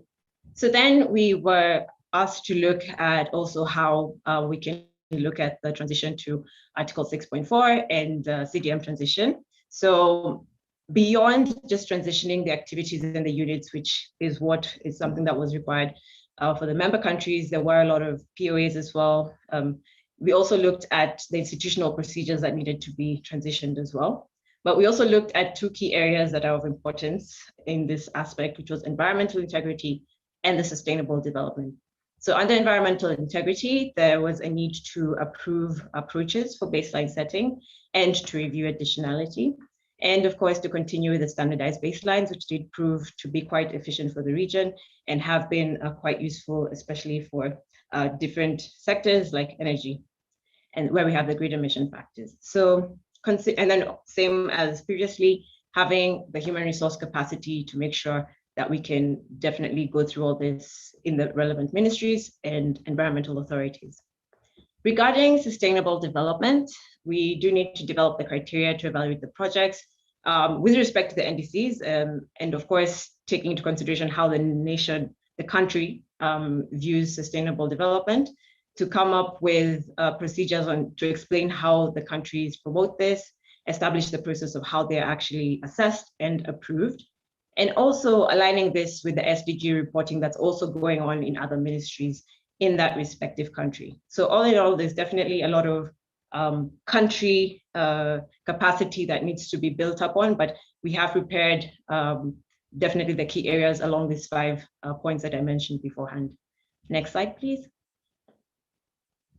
Great. So then, aside from the study, which definitely highlights the areas which should be of high priority focus, moving into implementation, we did have some other activities that happened on the side that can be replicated and that can be scaled up as part of the capacity building.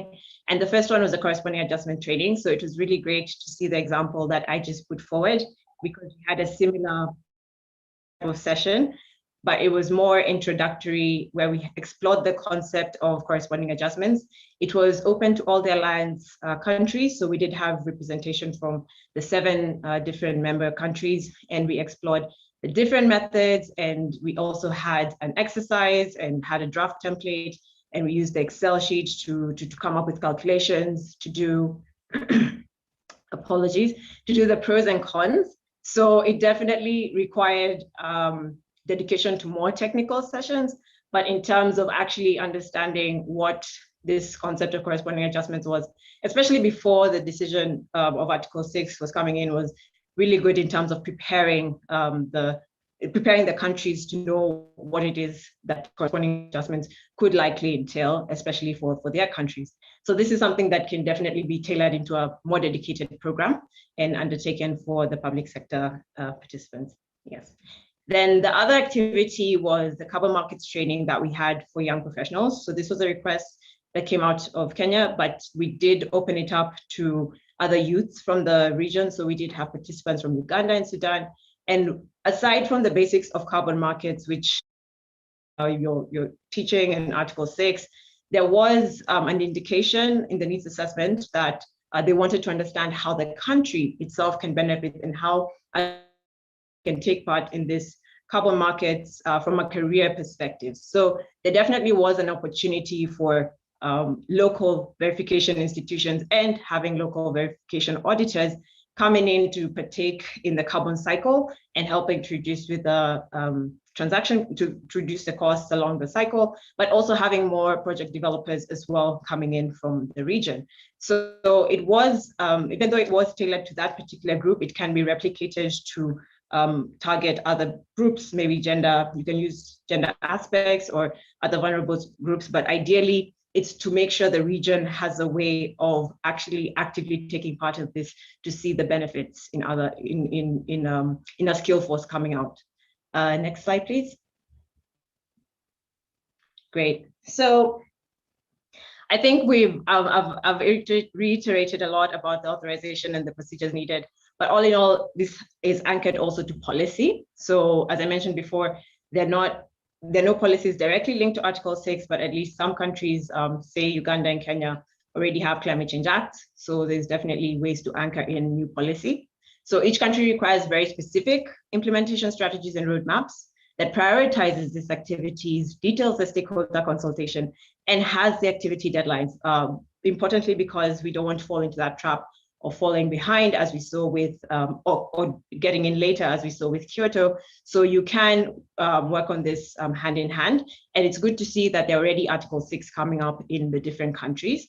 And of course, the procedures are around authorization, corresponding adjustments, reporting templates, and aligning them to MRV and NDC accounting. And then for CDM transition, we have additionality review as well as baseline approaches.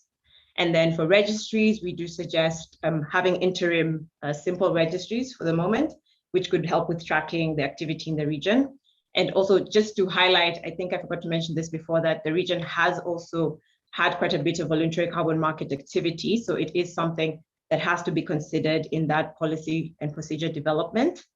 And the need for local and regional verifying institutions and auditors is necessary. A technical capacity building training, going beyond just the one DNA to having technical officers being trained in these aspects is really, really important. And for countries, where the resources are a bit tight, you could consider having embedded advisors. We've seen this working with other areas like in finance and green recovery, where some countries do adopt this model. So depending on the situation of the country, that could be also something to consider. That challenge of having, there was a challenge faced in having the Article 6 decision coming in late and not having the legal frameworks. But all in all, we've definitely seen that there has been an advantage to building on the institutional structures that were already there from CDM, and the countries are really keen to implement Article 6. Next slide, please. Thank you very much. Yes. Thank you, Bianca, for your very excellent inputs, as well as a very concrete suggestions, which I think we can certainly take it forward. But for the meantime, I'd like to next also like to introduce our colleagues from the West African Alliance, Mr. Osman Forster Asar. He's also coordinator of the West African Alliance. And again, I've also been participated in one of your meetings, which is quite active. And you are always active for the capacity building. So we can always learn from your implementation activity. So Osman, floor is yours. Thank you, my dear Kazu. And I'm very happy to join you in this very interesting workshop. First of all, I would like to commend this initiative, because from our side, capacity building is really crucial, because we've spent a lot of time, a long time to decide on Article 6, but we have short time to implement, to act. So considering this challenge, I think having a good capacity building program is something that is very important. And I would like also to thank my colleague Bianca from the East African Alliance, who has made a very interesting presentation. You might see some overlaps between the two presentations, because the two alliances are really working together, and a lot of synergies have been developed in the two regions, so that our countries will become more ready for Article 6 implementation. So I will take you through this presentation, and I will try to streamline some of the issues that have been already raised by Bianca for the sake of time. Just to present you our alliances and give you a brief of information about the main activities that we have undertaken. Slide first. Next, please. So just to tell you that as our East African colleague has said, the West African Alliance has been created in 2017 by West African delegate the UNCC framework in order to facilitate the use of carbon market. And next slide, please. Next slide, please.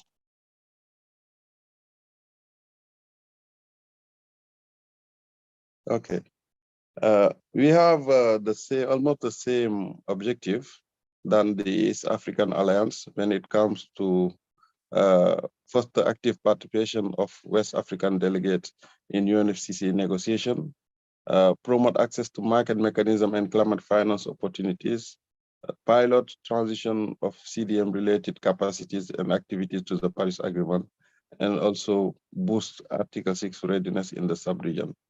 Since our creation in 2017, we have managed to have all West African countries on board in our alliances. We have 17 countries in West Africa, and we managed to have membership from all these 16 countries in our alliance. That was a very huge challenge, but we managed to have a representative from each country, and we interact directly with the UNFCCC focal point and the Ministry of Environment. Next slide, please. In terms of organization, we are structured in a way that we have a strategic guidance committee, we have a implementing and coordination body, and we have inside the Alliance created some thematic working groups, because we have seen that there are many interlinkages between the different topics like the carbon markets and carbon pricing, climate finance, transparency, because a lot of debate have been already started with transparency, the reporting, and so on. And we also see the linkage between carbon market and technology transfer. That's why we have in our overall organization created this 4 different thematic working group, so that issues relative to each topic to the markets are well handled by our thematic working group leads. And we are developed a strong partnership with some key regional institutions like the RCC from Lome, the West African Development Bank, who is acting as our financial partner, and the Lome RCC is very active in the coordination and the secretariat of our activities, so that the collaboration is there. And we have some very important technical partners and who are already specialized in market issues and climate finance issues. Next, please. So in terms of activities, as mentioned by Bianca also in her presentation, we have undertaken some similar activities in our sub-region. We have tried to engage countries to seek opportunities to purchase ISMOs under Article 6. And that's why we decided to organize several rounds of what we call donor roundtable or sellers and buyers roundtable. And I will no longer say sellers and buyers roundtable because of the suggestion made by Mr. Kazu during one of our workshops to say that we have cooperative countries roundtable. And we managed to develop partnership with main institutions like the Swiss Skilling Foundation, the World Bank, and our colleague from Japan also, Kazu, participated in many of our events, Sweden and the German BMU, who have been the first funder of our Alliance action plan in phase 1 and in phase 2. Next, please. We also, during our first phase, tried to develop national to facilitate the development of national strategies for engaging with Article 6 in our respective member countries. And we have also worked a lot in our member countries to develop a robust and formal channel of communication with the domestic private sector to keep momentum and engaging, clarify the position of the government in relation to carbon markets under the Paris Agreement, because we think that before enabling the participation of the key implementing actors in carbon markets, we need to develop a very strong communication platform, because with the key stakeholders, it's very important. That is the first step that we should start from building local capacities in the host countries, because the one who will be able to implement activities are the private sector, our local communities. If they don't know what's going on, what Article 6 is about, for sure we will end up with nothing very, very significant. So I think communication, exchange, consultation platform with the key implementing actors is something very important.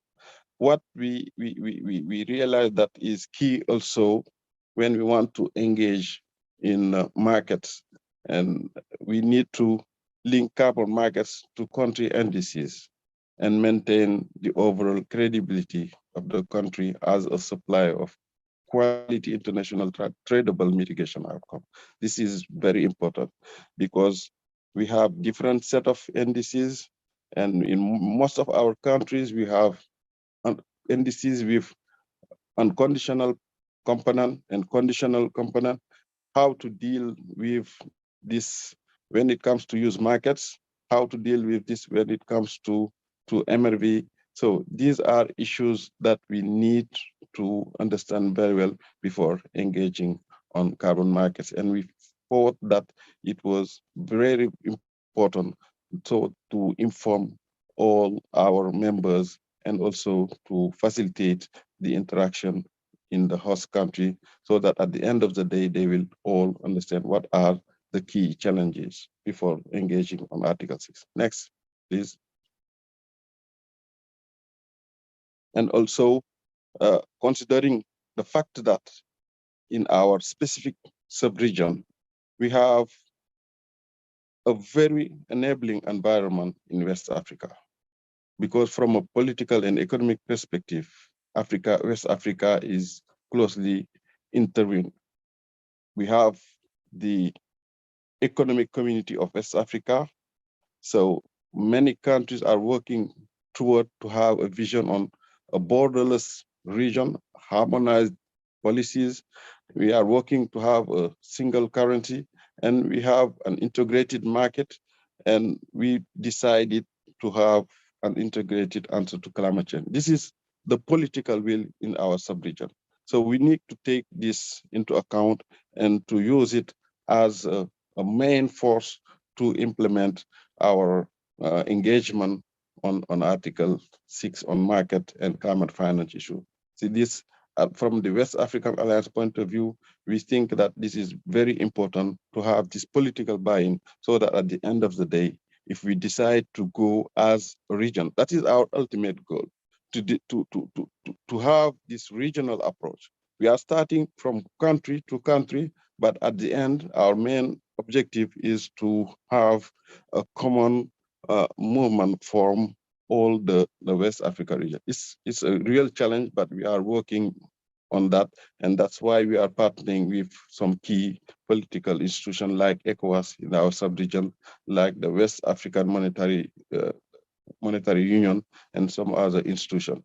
And with the West African Alliance, we have, as I mentioned earlier, the chance to work very closely with some sub-regional institutions like the West African Development Bank, the UNFCCC, RCC of Lomé, and one NGO, Enda Energy, who is based in Dakar and who is serving as our secretary. And we decide also to develop partnership with international institutions like the World Bank, GIZ, the African Development Bank, the German BMU, as I mentioned earlier, the NDC partnership, the Center for Renewable Energy and Energy Efficiency in West Africa, in charge of promoting renewable energy in West Africa, and the West African Economic Community, as I mentioned. Next, please. So just to give you I was just trying to give you the global picture for the first phase of our activities, because the Alliance, as I mentioned earlier, has been created in 2017, and all these activities that I have already presented have been implemented from 2017 to 2020. But thanks to the financing that we've got from the German IKI initiative, we have already started the second phase of our activities in 2020 up to now. Next, please. And in this second phase, we decided to continue the coordination and the cooperation that we have already started by trying to assist our member countries in participating in workshop, in international forums, to try to develop some carbon neutral activities. And we have also identified for the second phase some new areas that we consider as challenging issues.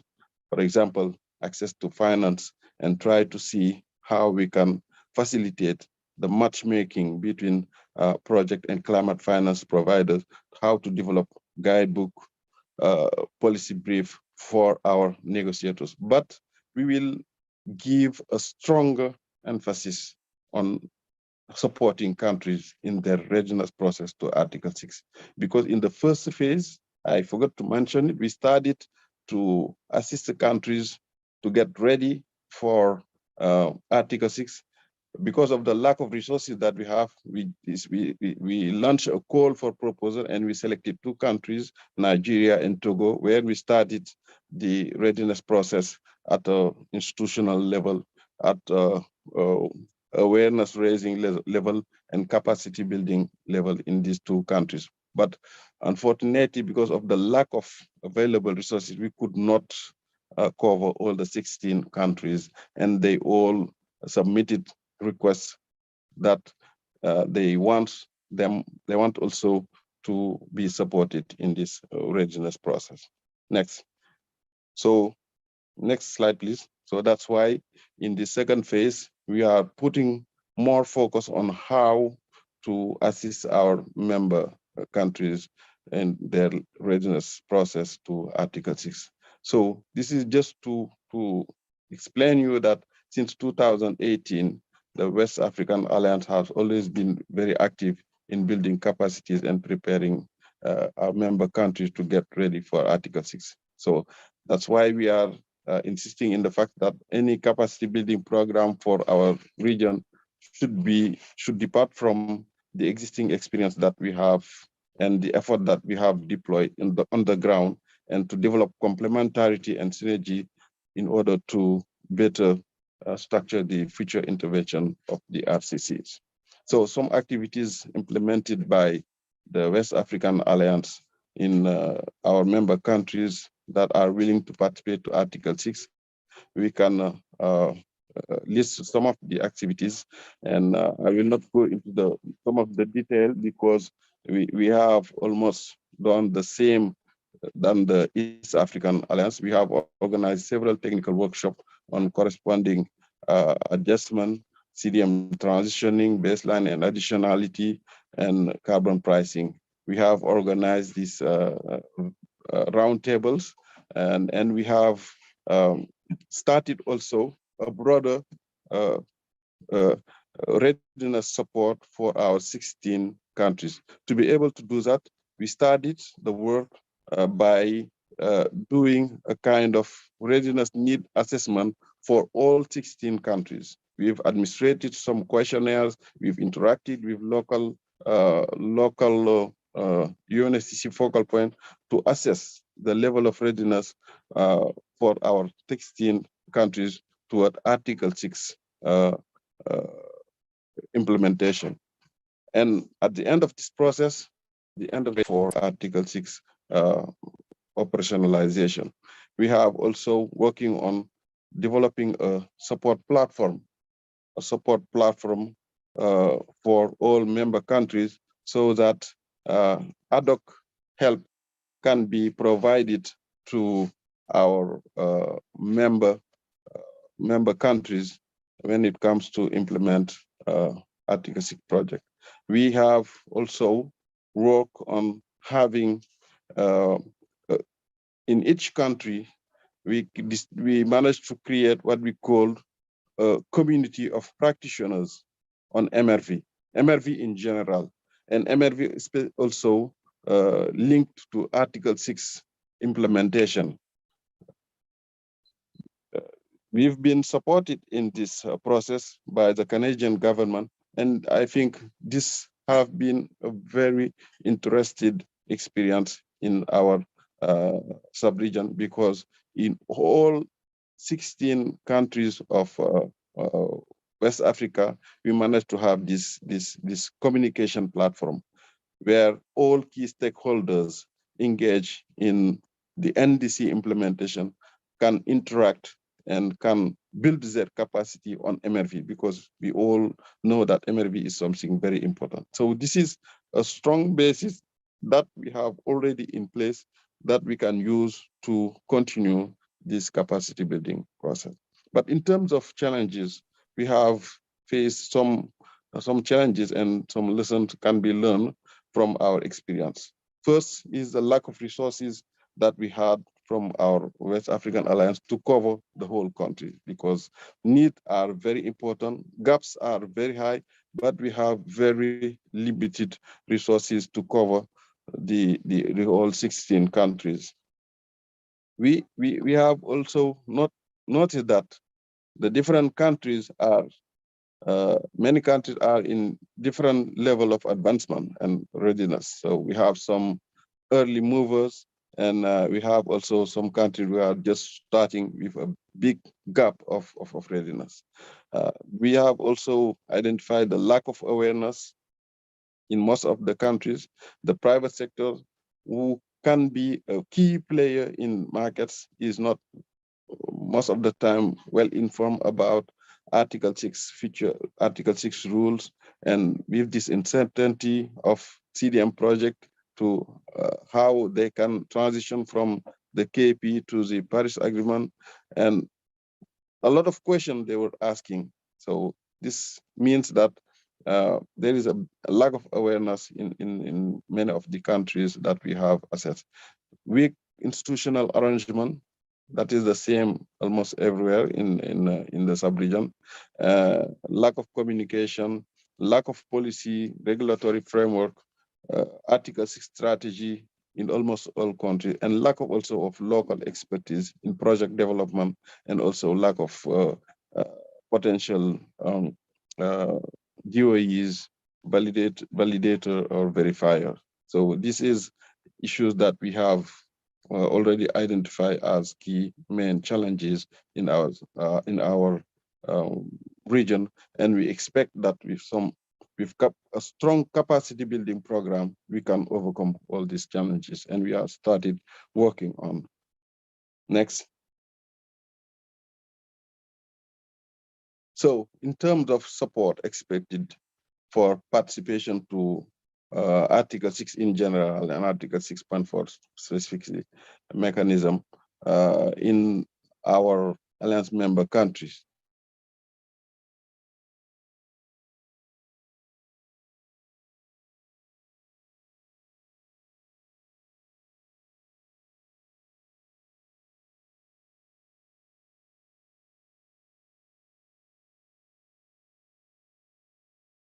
Seminars, but on a very practical way, and also to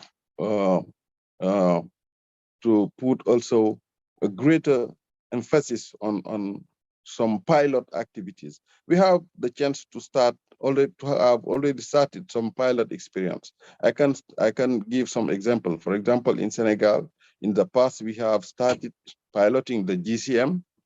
First, in early years, I think in 2009, 2011, 2012, and also, but unfortunately, we did not have the chance to have concrete projects implemented, piloted with the GCM.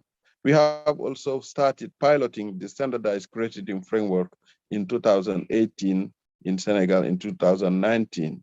We have gone through the process of development of the project until the issuance of the emission reduction units.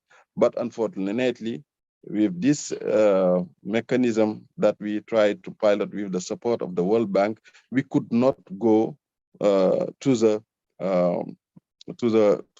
transaction phase. All this issue relative to the authorization, the regulatory framework to put in place to have the authorization, we did not have the capacity to handle all these issues with the standardized crediting framework. So this is a gap that we need to fulfill. So it means that piloting on a basis of concrete example is very important when it comes to develop capacity building program at a host country level. So we think that technical assistance also for CDM transitioning very practically is important. Development of new methodology, baseline setting, additionality, or as mentioned by Bianca in her presentation are very important. The fast processing of existing, because we have a very important portfolio of program of activities. With the recent reform of CDM, we have seen that in West Africa, many program of activities have already starting being registered. But the feature of this program, the transitioning of this program, if we have the opportunity to faster the process, it will be a very positive signal for the private sector and for all these new developers, so that at the end of the day, we will have more interest in Article 6, the continuation of the standardized baseline, special consideration for LDC country, legal and regulatory framework in the host country, authorization process, national registries, all these issues that have been already mentioned by Bianca is very key for us. So, and also having a very strong capacity building program dedicated for the private to the local communities, non-state actors, because in general, these are the one who will be the implementers on the ground. They are the real implementers on the ground. So we need to focus to target these particular actors when it comes to organize capacity building training, and not target only the DNAs, the negotiators, or the institutions that are responsible at a policy level, at a governance level, to manage all activities in Article 6. But the key implementers on the ground, I insist in, is we need to give special dedication to these actors when it comes to organized capacity building program. And also the carbon pricing setting also, we need very strong capacities on that, how to negotiate commercial agreements.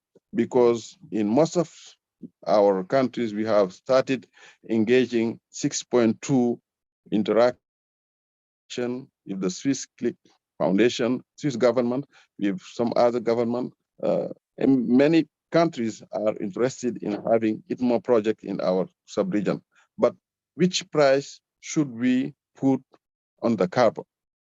So these kind of negotiations needs to be done in a I can say in a fair manner, so that at the end of the day, we will have a win-win situation, and carbon markets would be used to promote sustainable development, and carbon markets also can facilitate the implementation of our NDCs and finance cost-effective mitigation activities, and also our additional financing for adaptation.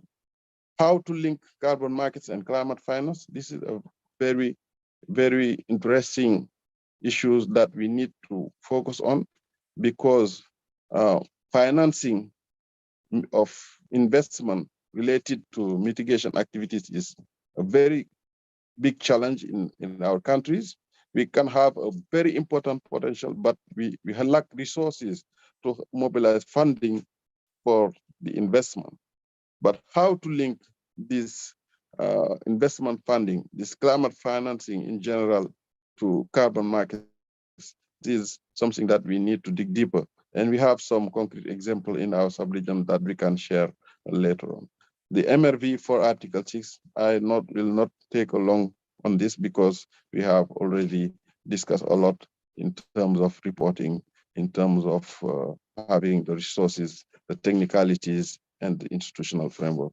Next, please.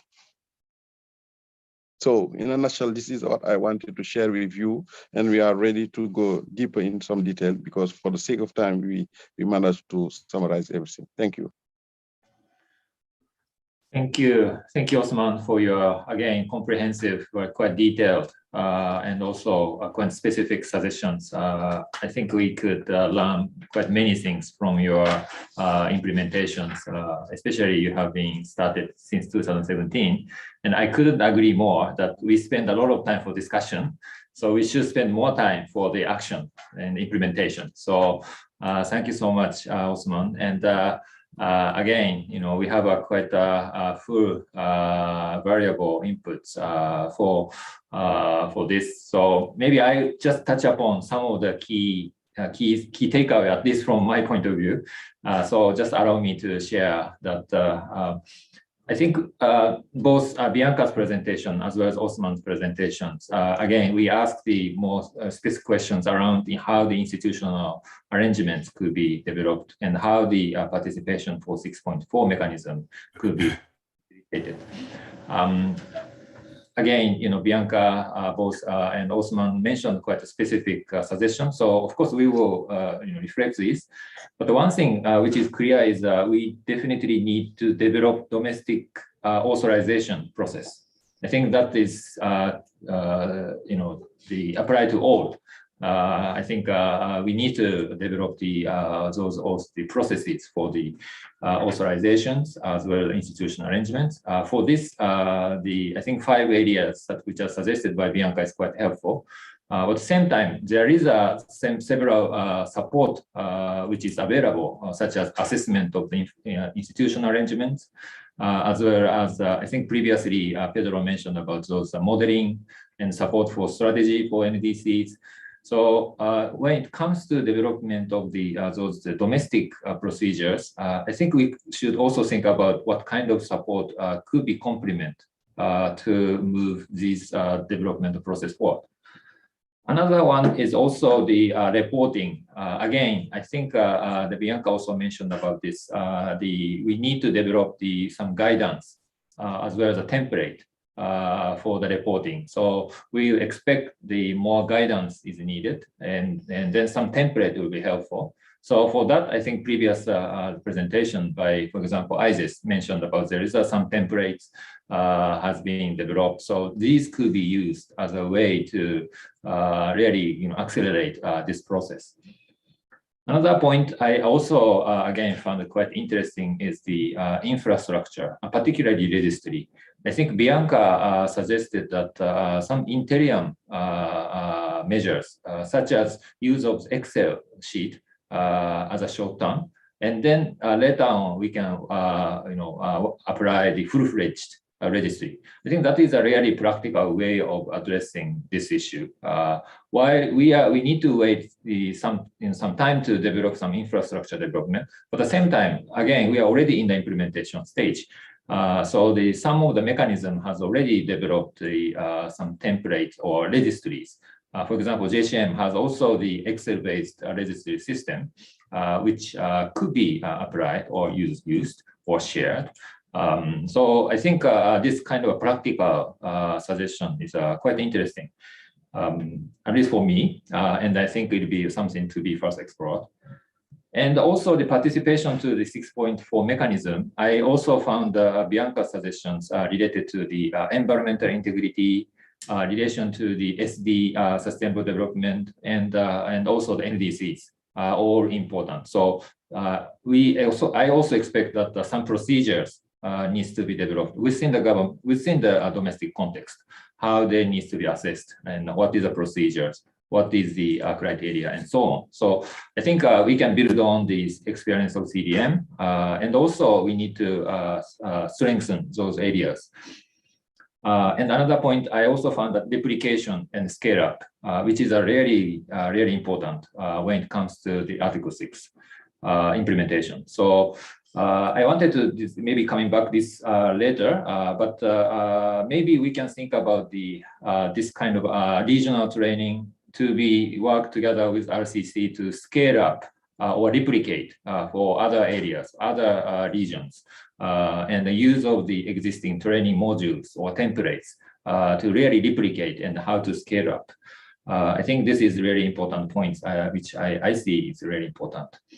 And in terms of the implementation coordinations, many good suggestions made by the West African alliances, such as the RCC's collaborations, and also the some robust organization structure. I really found it quite interesting to how you organize your alliance in terms of steering committee and also some technical elements, and also having some strategic partners I think this is really important. And also, you think regional perspective is really important. And also, considering the country's context, but the regional alliance could also play a very important role to really moving this process forward. So I also take this a lot of pilot activities, which I think next presenters will touch upon those as a very important areas for further strengthening this aspect. So again, these are some of the elements that I found. We really will come back on this and with more specific and also reflection of all these inputs. I think today we could absorb, but maybe not all. So we'll come back on those. So thank you very much, both Bianca and Osman, for your presentation. So next I have, thank you, Osman.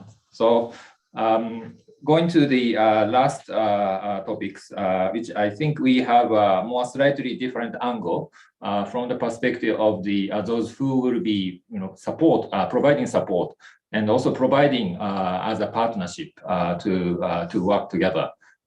So again, just to show, ask Secretariat to show some questions again around the institutional arrangements. And also support for the 6-4 activities participations. In the context of Asia and Pacific, we have also distinguished panelists from Asia Development Bank, as well as from the World Bank to cover the whole regions. Again, recognizing these are the ones which could be collaborated together with the Regional Collaboration Center, and also could be further promoted in the context of implementation Article 6.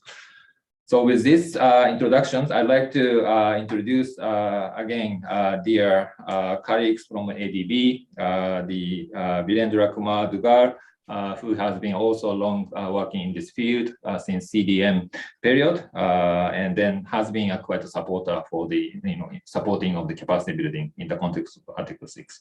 So I'd like to ask first, start with BK for your introduction.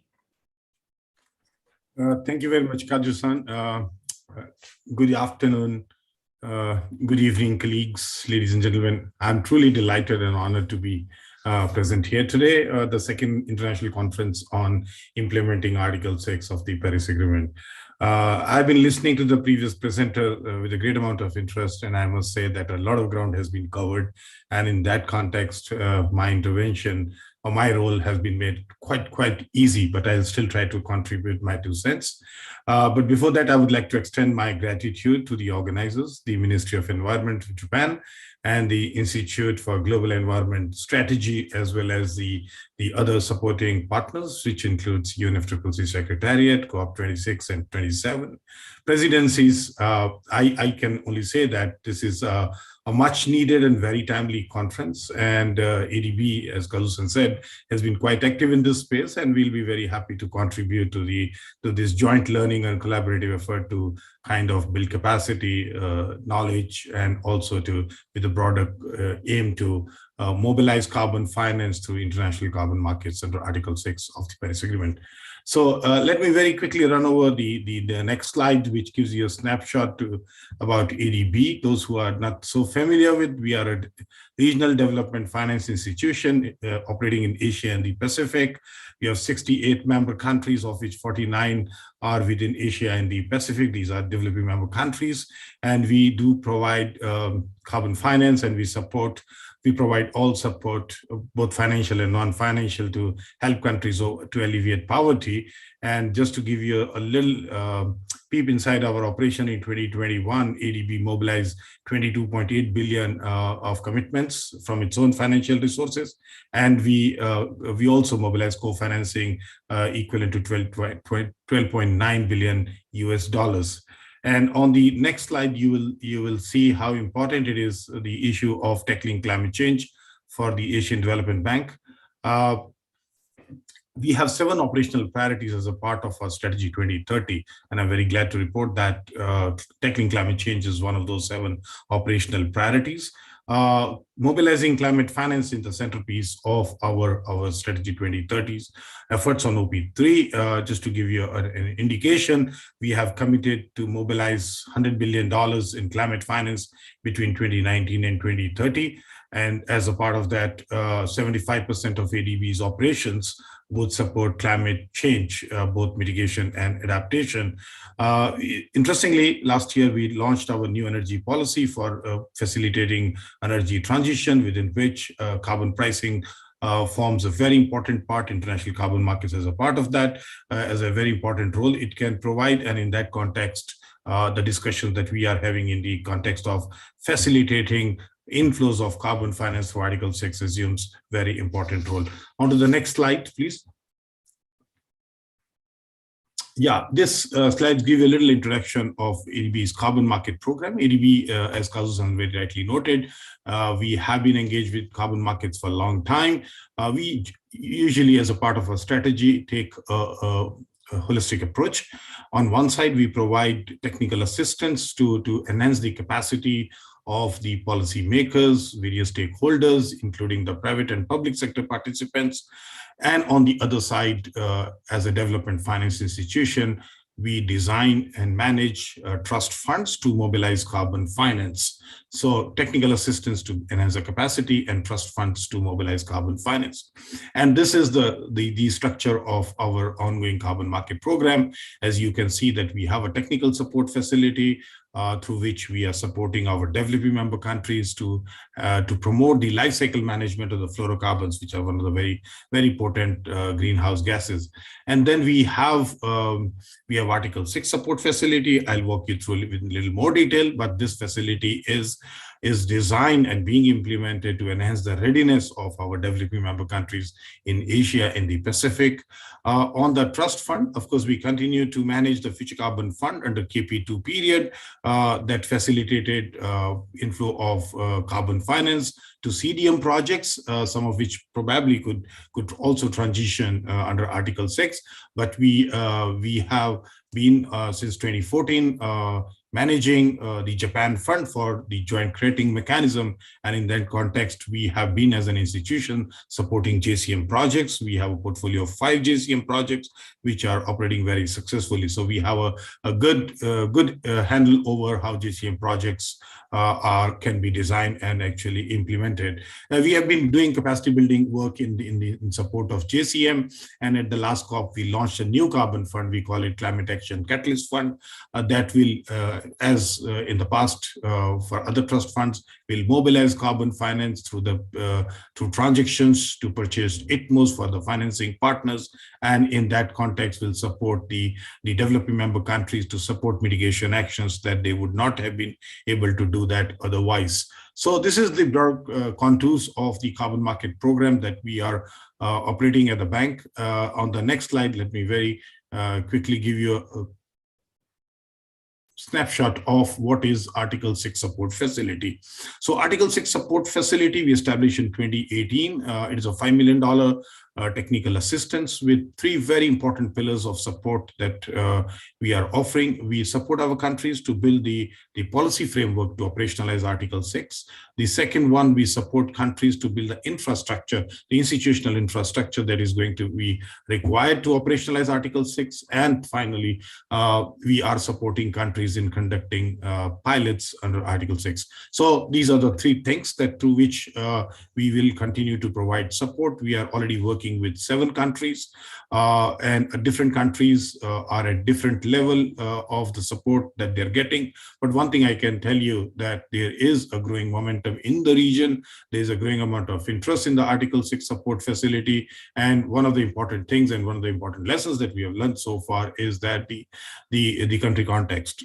Different countries have different requirements because they have different structures of their economies, their industrial sectors, their priorities, their overall climate policy architecture, and of course their NDCs, and also their previous experience in carbon markets. So therefore, their individual requirements are different, and that's what we are trying to do at the Article 6 support facility, to develop the work programs which is suited to the national circumstances and priorities of the individual countries we are supporting.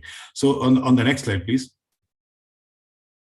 Yeah, so a couple of work streams that we are undertaking.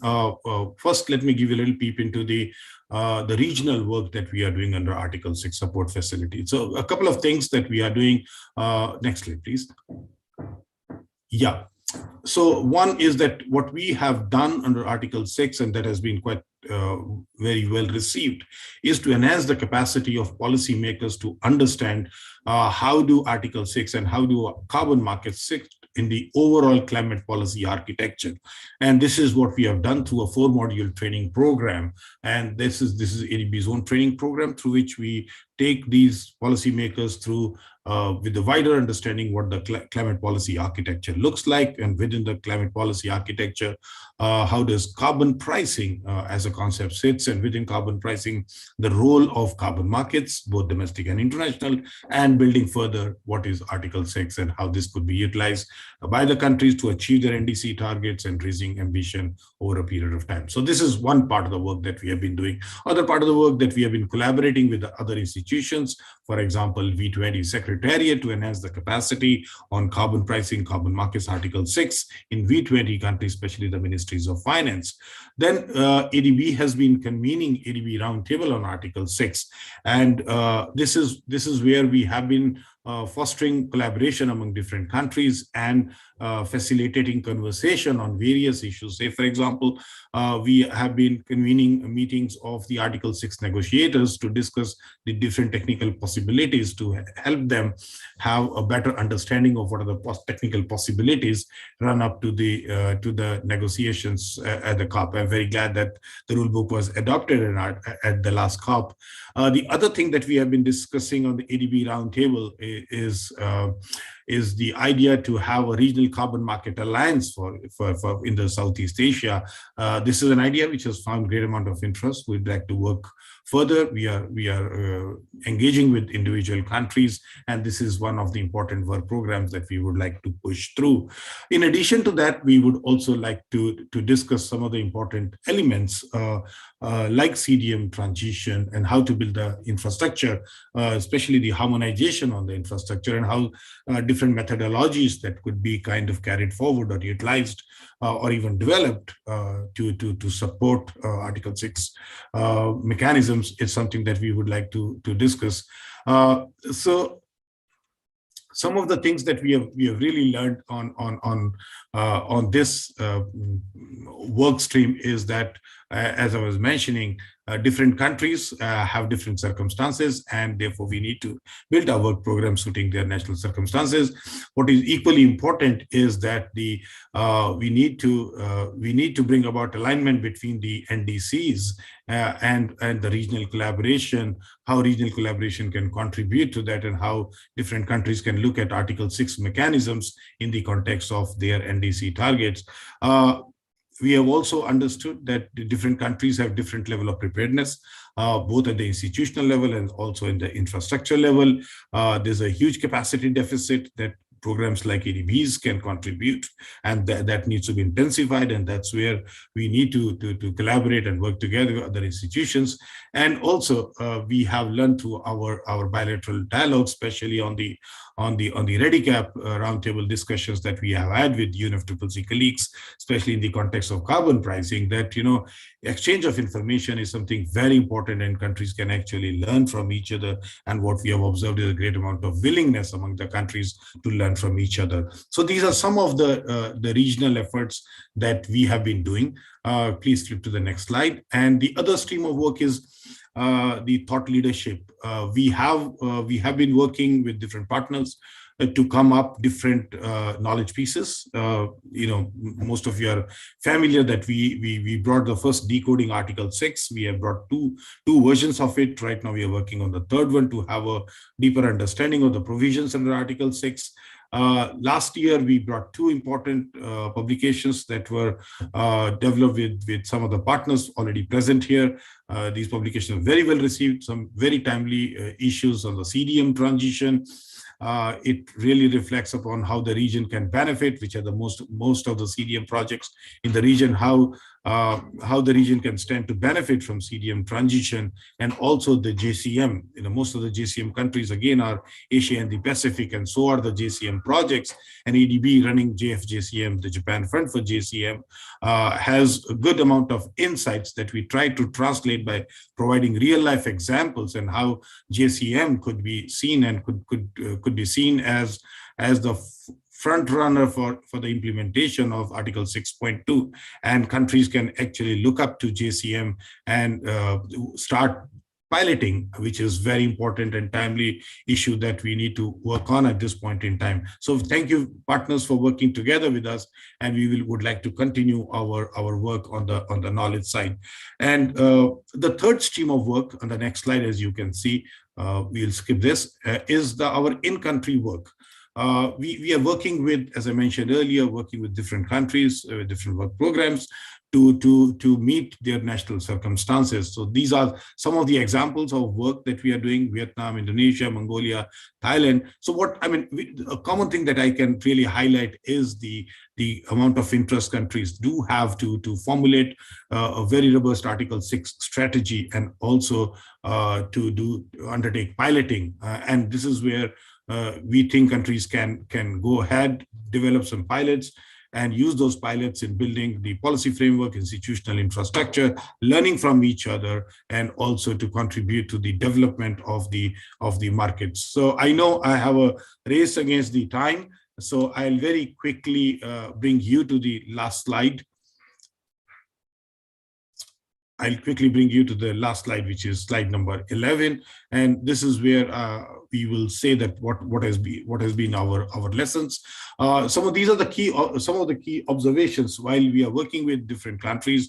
There's an illustrative example of the work that we are doing with Monre in Vietnam. We are also doing similar work in Indonesia to support the government of Indonesia. How can they think of making plans to operationalize Article 6? What kind of institutional infrastructure is going to be required?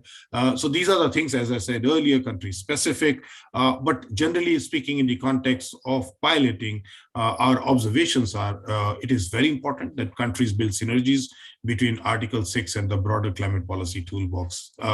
This is what has come time and again in our consultations with different policymakers and different stakeholders, and we do understand that it is going to be very important that countries are able to build synergies between Article 6. So what is needed is a deeper level of appreciation of how Article 6 sits into the overall climate policy architecture. I did mention ADB is doing some capacity building work. A good amount of work has been done, but still a lot needs to be done. Second thing is there needs to be a good alignment between Article 6 ambitions and the NDCs and the LTS. This could be very important in helping countries in undertaking pilot, especially in the context of selecting the pilots, because countries will have to identify certain sectors, identify certain mitigation actions that are in sync with their NDCs and also fit very well with their LTS. So this is another piece of learning. We think within the region, with the amount of work that has been done by various partners, including us, a reasonable amount of awareness has been built on the advantages of Article 6. So I think this is the time where countries could actually move on to the next stage and kind of slowly graduate from awareness building to the real implementation. Please keep the previous slide. So this is where the countries actually need to migrate to the implementation level. And in that context, it is very important that countries do engage in undertaking Article 6 pilots. From our experience, it is also important that Article 6 pilots can foster interministerial coordination, which is, again, we have found to be very, very important element because of the nature of Article 6 mechanism, especially in the context that the countries do have their NDCs. A very strong and very close coordination among different ministries is going to be very important in that context. Article 6 pilots can actually take advantage of it, but at the same time can contribute to facilitate that coordination that is needed. Pilots can also contribute and build on the existing infrastructures and institutions which are already there since from the CDM time. As we all know that most of the CDM projects are in the region, most of the JCM projects are in the region. Previous speakers have highlighted this point, and I think in that context, especially in the context of CDM transition, the existing infrastructures and the institutional know-how and the expertise which is already available in the region can be kind of reactivated. And final lesson, if I may articulate, is the importance of building consensus among the different stakeholders, whether those are the policymakers or the technical experts or the third-party validators, verifiers. It is very, very important to build the consensus among the stakeholder. In that context, it is equally important to build the capacity of one and all. I must also highlight before I close the importance of building the capacity of the private sector, which is like in the time of the CDM, is likely to make investments in the mitigation actions that would generate mitigation outcomes. And therefore contribute to the liquidity in the market. So in that context, it's very important to work on the capacity of the private sector. And I would say it will be very important if we can bring the private sector right at this stage to contribute, undertake certain pilots, and contribute to the development of the policy infrastructure, institutional infrastructure, and contribute to the development of capacity within the countries. So with this, let me bring closure to my presentation. There are a few additional slides where you can find links to ADB's work. Our contact details are there. We'll be very happy to answer any questions, or feel free to reach out to us should you want to know more about what we are doing here in the region. Thank you very much. Over to you, Kazu-san. Thank you. Thank you, Buke, again for your very comprehensive and also the lessons learned is very, I think, instrumental in thinking about what could be the next step. So I really appreciate your inputs. And also your slides, actually in the total of the slides is 32 pages. And of course, there are more information is there even after this lessons learned. And we have put your presentation in the website of IGES. And of course, those rich information could be used from our discussion more. So again, thank you very much, Buke, for your input. And so with this, I'd like to also move on to next presenter. Thank you. Again, from the long time contribution to this capacity building work, as well as the support of the market mechanisms since the Kyoto period, and continue to be supporting for the Article 6. The World Bank has been again the very supporter of this market, and for this we have Wendy Hugh, the practice manager, Carbon Markets Innovation Climate Change Group. So very much welcome, Wendy, for your input. So floor is yours, Wendy. Thank you very much, Kazu-san. I'd like to start also by thanking the organizers and the hosts of this important event, the Ministry of Environment in Japan and the Institute for Global Environment Strategies and the other cooperating partners.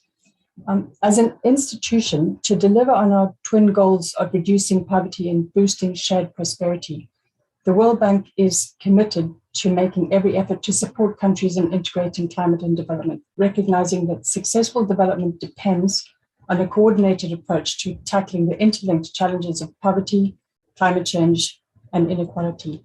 As countries plan and implement efforts to transition to low carbon, resilient, and inclusive economic growth, it is clear that success requires more than just hardware. It requires attention to the human dimension of transition, recognizing and addressing the uneven distribution of the costs of climate change impacts and mitigation policies on jobs and skills and livelihoods, especially for the poorest and most vulnerable. So in this context, international carbon markets have an important role to play in helping channel financing for mitigation activities that also have strong development benefits and are in line with countries' NDCs. And so I'm very pleased and grateful to have the opportunity to share the type of support that the World Bank has been and continues to provide toward facilitating carbon markets under Article 6 of the Paris Agreement and some of the lessons that we have learned to date. So next slide, please.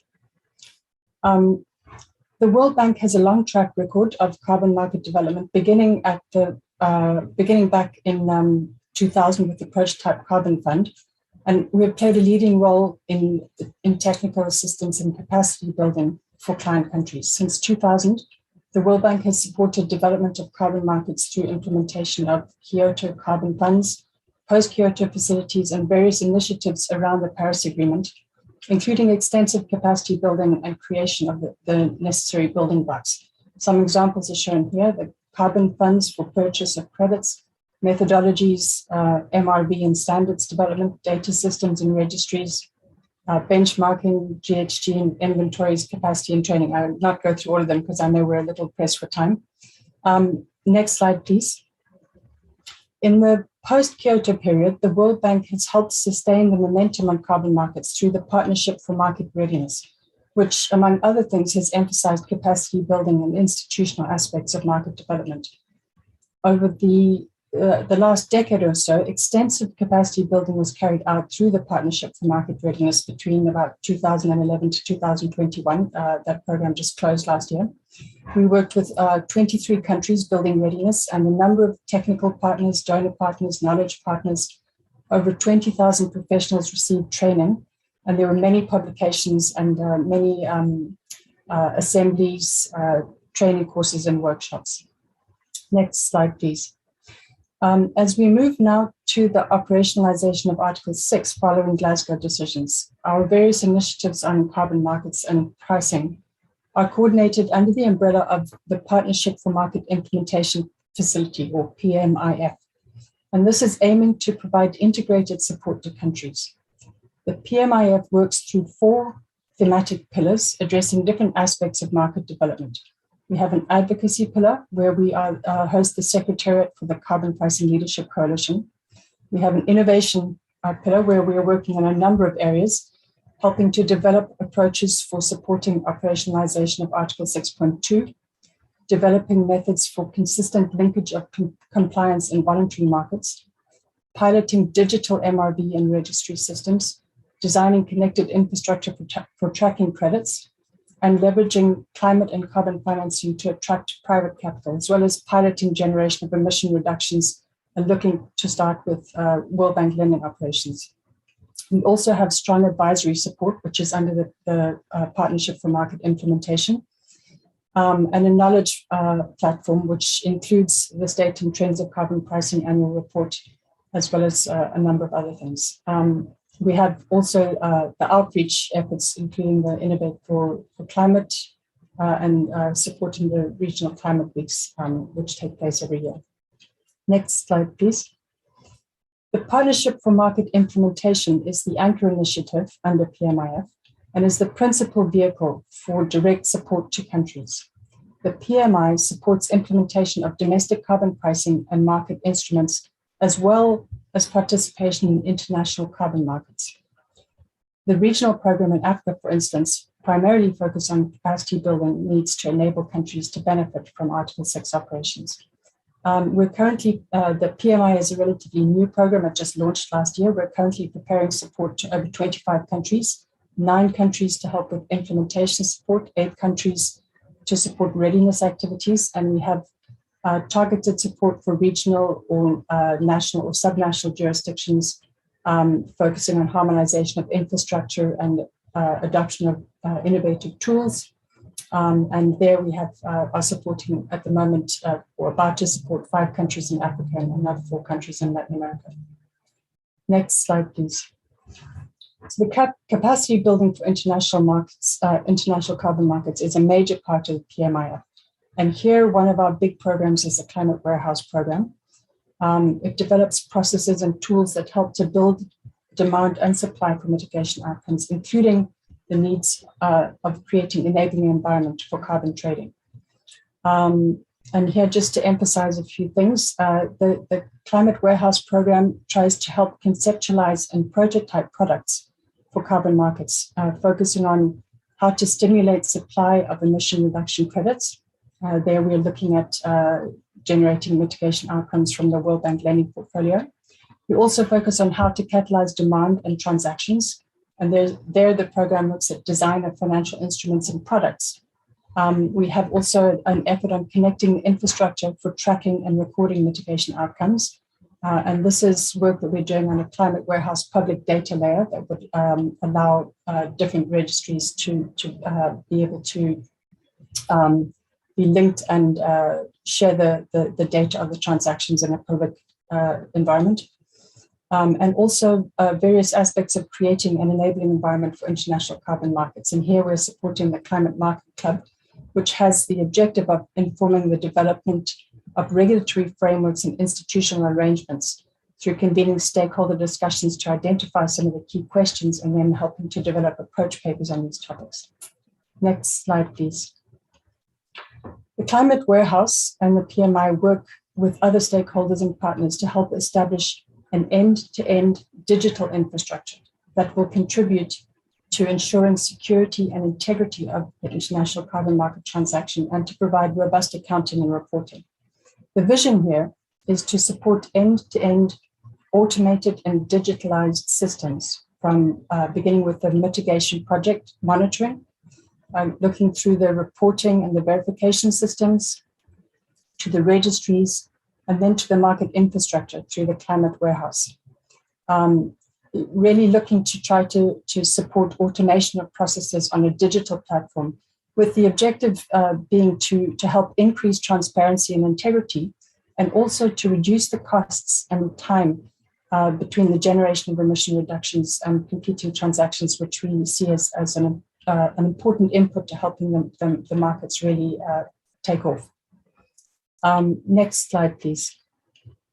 I mentioned a little earlier the Climate Market Club, which consists of like-minded countries and to discuss and learn about different aspects of Article 6. And here, just to emphasize, there are three main principles for the Climate Market Club. First is to ensure the environmental integrity of mitigation outcomes under Article 6.2 and to aim to increase ambition in the area of climate action. The second is to ensure corresponding adjustment and avoidance of double counting of mitigation outcomes. And the third is to follow the rules and guidance as they emerge from Article 6.2 of the Paris Agreement.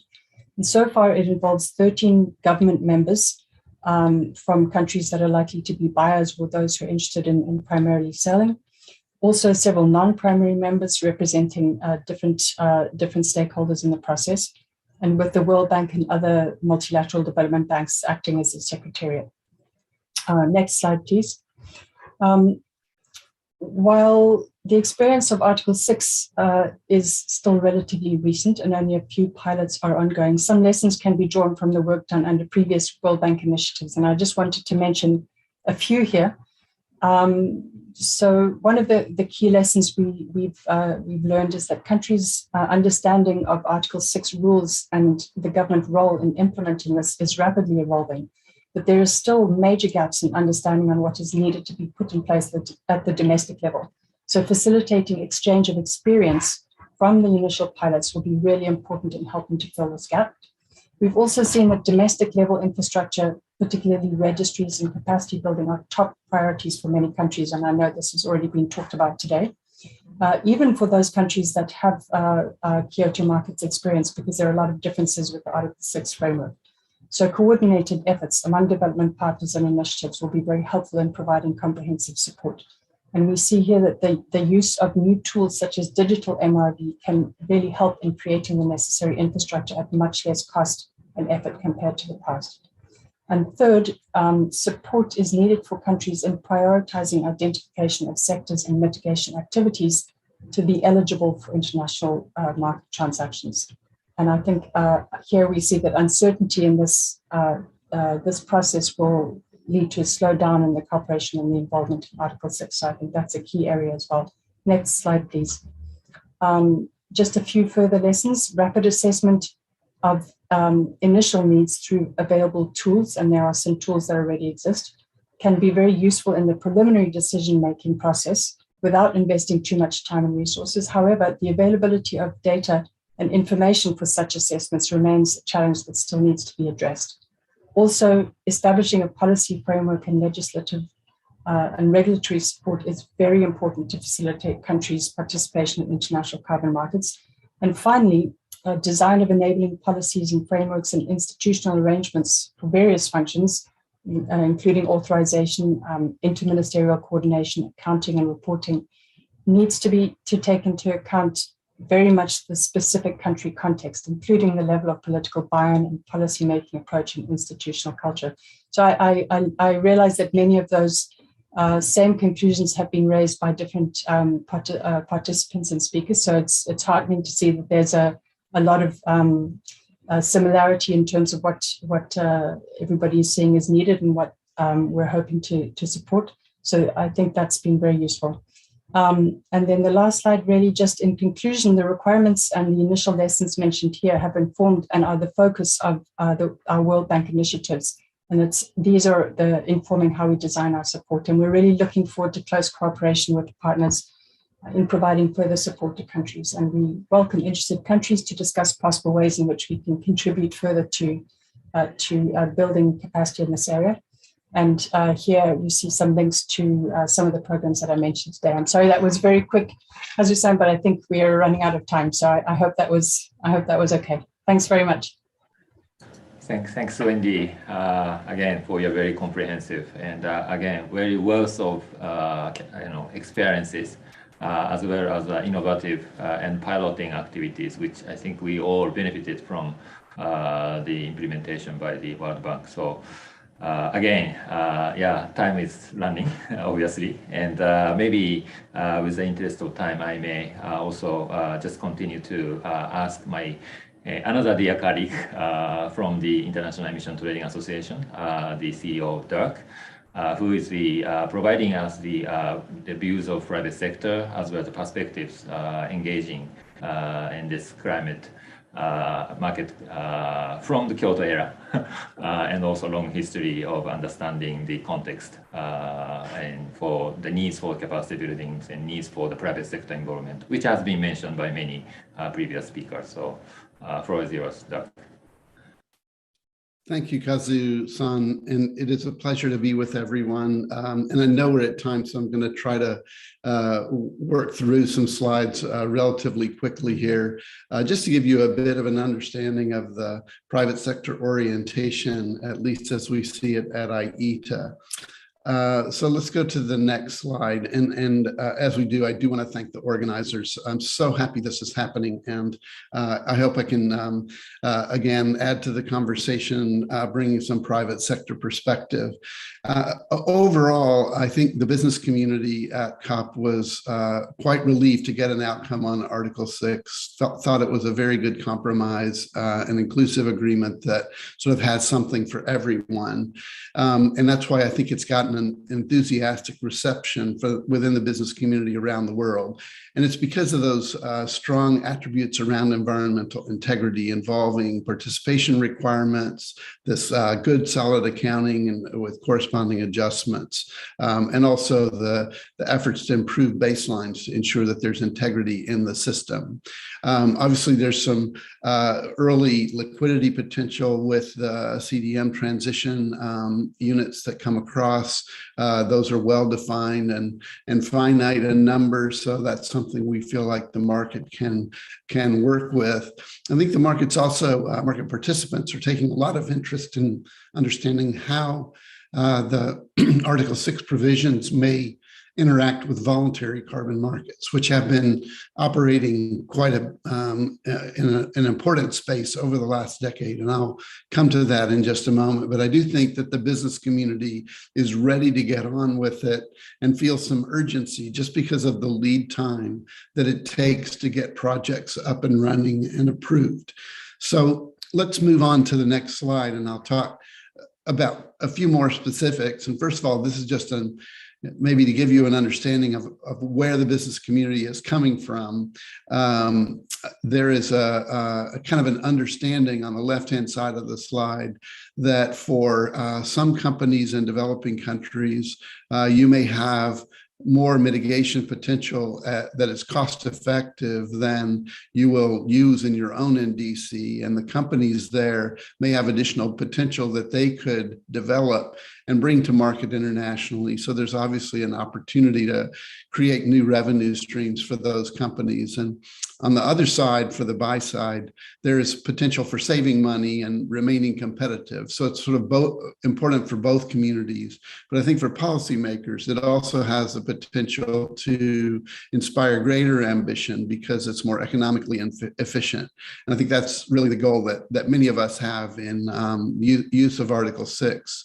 When you look at the right-hand side, this is a chart from our friends at the International Climate Action Partnership in Berlin.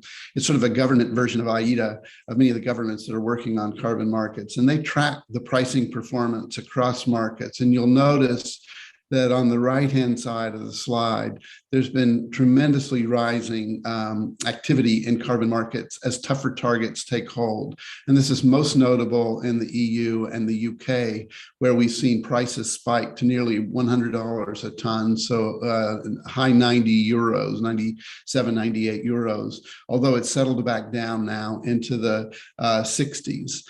These markets, by and large, don't accept Article 6 units yet, either the EU, the UK, or any of the others. They may accept them for governmental purchases, but not for their private sector participants in the ETSs. Our belief is that if we're going to achieve net zero, that will need to change. We'll need to bring markets together and link them together, as Wendy was describing. So it's interesting to see this disparate pricing that's emerging now, but understand that there's potential for convergence down the line if we get the right tools in place to enable that. Let's go to the next slide.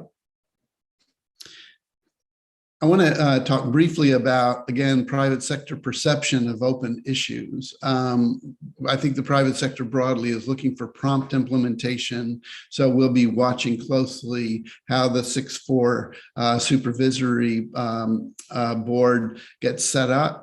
But more importantly, we're interested in what all of you are doing in national strategy formation. And I'm so glad to see some of the efforts that are underway to help countries develop strategies and to put clear policy frameworks in place on how they intend to use Article 6 and what the process is that they intend to follow. We think it's important to be thinking about a mix of both voluntary and compliance markets over the long term.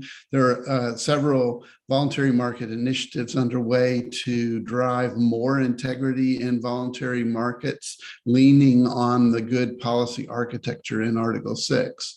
Notably, the Integrity Council for the Voluntary Carbon Market is working on a sort of a screening of all of the existing independent standards for meeting certain thresholds of environmental integrity, but also on the claims side, the Voluntary Carbon Market Initiative is looking at what guidance they could offer on what a net zero voluntary claim by a company should actually mean in practice.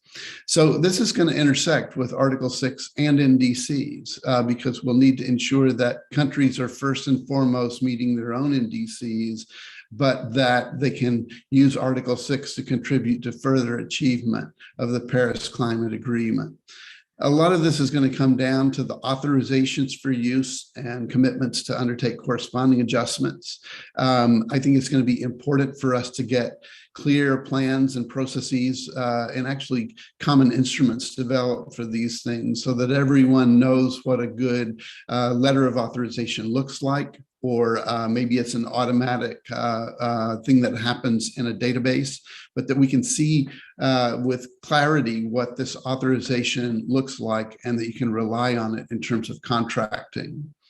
This commitment to apply a corresponding adjustment must be assured, and we kind of see that in how Article 6.4 will make that more or less automatic. But for other types of linkages, we're going to need contractual provisions that ensure that these corresponding adjustments can be relied upon.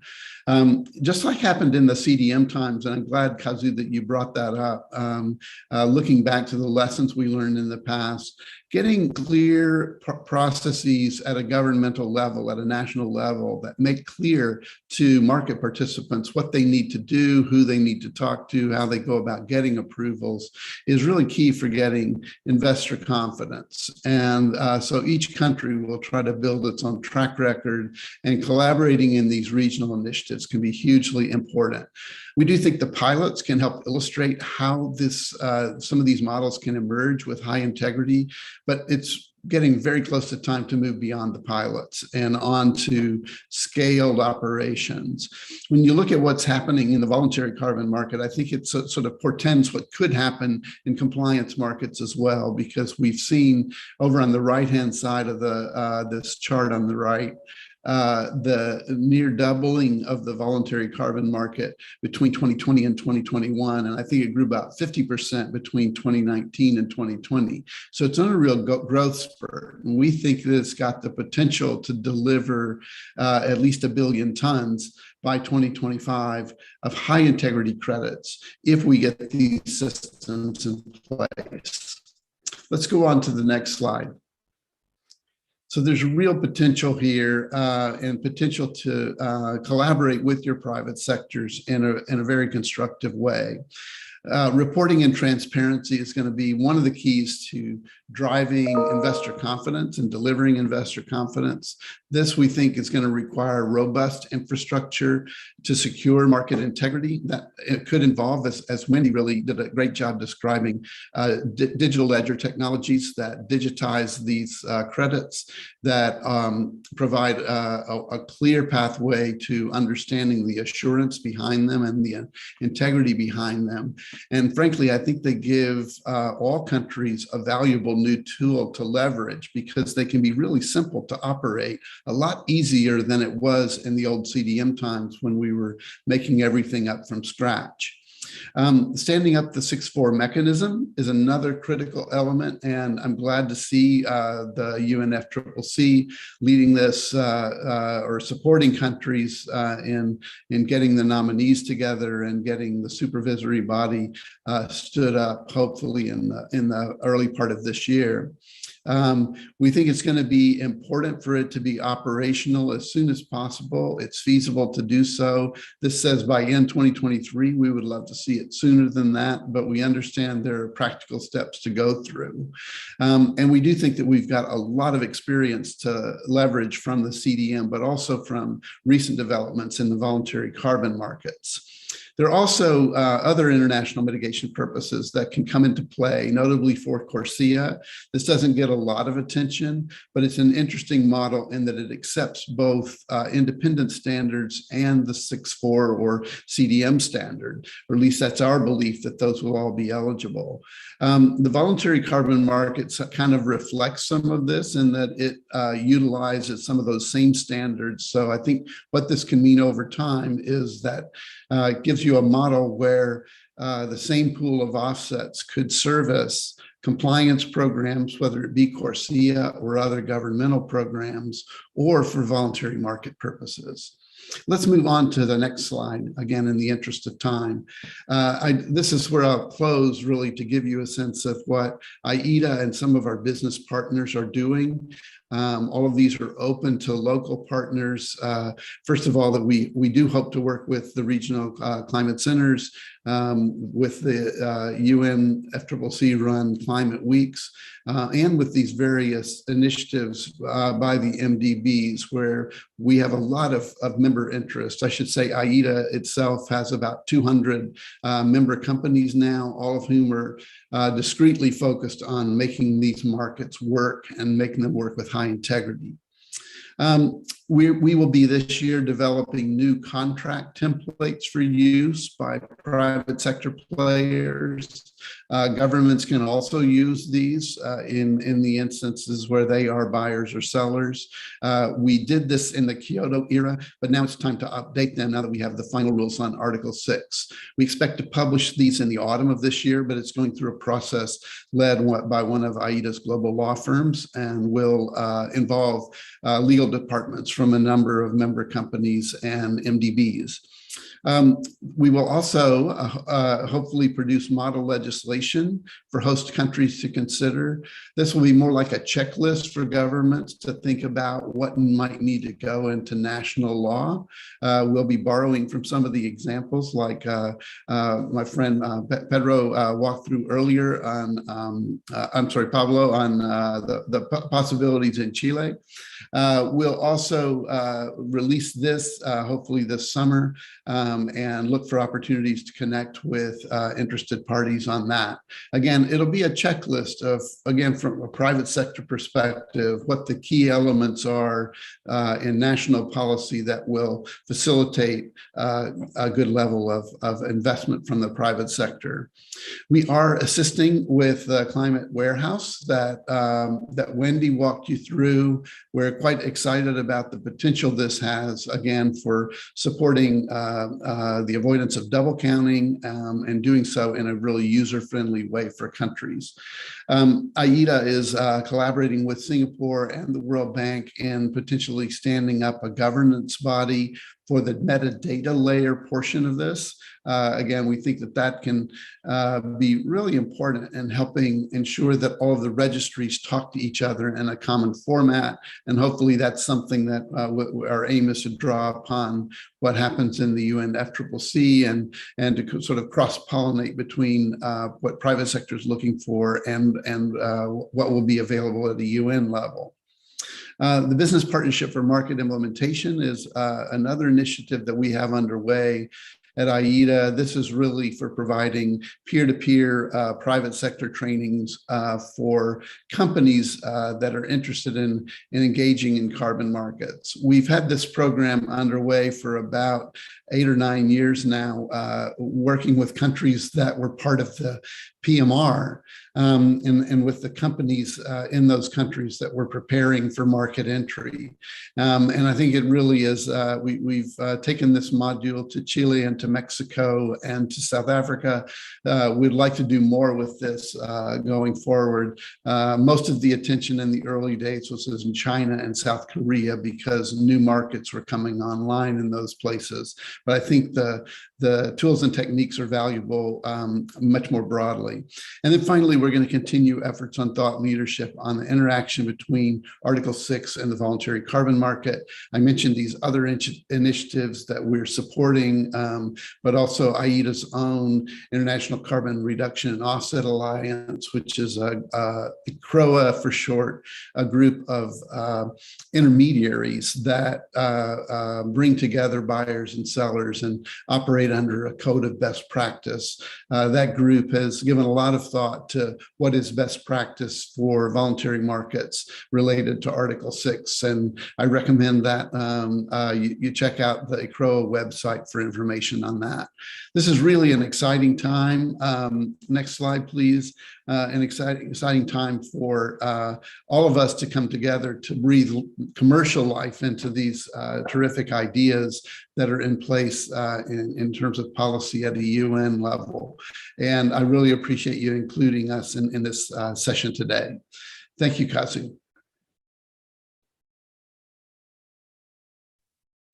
Thank you, Doug, again, for your very good insights and experience of the private sector, and also very good suggestions in terms of how the implementation of Article 6 could facilitate it. And we're looking forward to all the new developments, as well as the preparation of the for the Article 6 to be implemented from the private sector's point of view. Again, just the interest of time, apologies, my moderation was not so good for time management, but I've been very fascinated to hear all the interesting contents. I think because of this, all the eagerness, as well as the willingness to really implement Article 6. I think this is because of the time for delays, and my apologies again for a bit delayed. So just to show the last slide, please, for Secretariat. From our side, again, all the presentations for today is uploaded in the IGES website, including the presentations made by all the presenters the first ones, as well as today, and also videotaped recording. And also, we are looking forward to getting your Article 6 capacity building activities that you are also implementing. Again, just to let me just briefly try to summarize in 3 minutes, maybe not whole, but just key some of the takeaways from my point of view. Again, today's objective is try to discover the area where the implementation can be accelerated by collaborating with stakeholders, such as the UNFCCC, regional collaboration centers, as well as those who are presenting today, and of course, not all the other agencies and countries, institutions, private sector who are working on this area. For me, I think at least 3 areas. One is at this point, the countries are preparing the domestic procedures and institutional arrangement. So the area where the acceleration can be promoted is of course, the sharing of the experience of each country. And then in this context, I think many regional activities, roundtables, has been quite useful in promoting this sharing of good practices, lessons learned. And I think this is areas which the RCC can take a look, and also some existing regional work has been can be also take some initiative. Another point I also wanted to take is I think the needs for the replication and also scale up with the work with the regional collaboration centers, as well as the regional work, especially in the area of some technical work related to the Article 6 reporting, and also the support of the Article 6, 6.4 mechanism, particularly for the development of baselines. I think at this point, many countries are preparing for the domestic procedures for participating 6.4, as well as the maybe development of the procedures for the approval of those projects. But at the same time, I think some kind of templates and the reporting and the trainings module, I think those can be replicated through the use of RCCs and other regional activities. Another one is, I think, importance of the piloting. I think this has been emphasized many, and that could not be emphasized more. Those institutions which can support the piloting, I think this is something we could first explore and how to scale up with this piloting. And also the coordination efforts. I think based on the current activities, some are working on in the field of 6.2, some are working on the CDM, some are working on the other area. I think more coordinations between all the integrity of the Article 6, including CORSIA, voluntary market. I think those needs to be first encouraged. And this is something I think the more efforts is needed in terms of coordination. So again, those are the area which could be first look at, and based on today's presentation as well as the report, we will try to look more in details, and hopefully our summary report can elaborate more. So again, with this, thank you very much for today's discussion, and again, my apologies for delaying time for your time. So thank you very much for all, and I look forward to our follow-up activities. Thank you very much, Cox-san, for your kind moderations. We have learned many things from existing program and initiatives.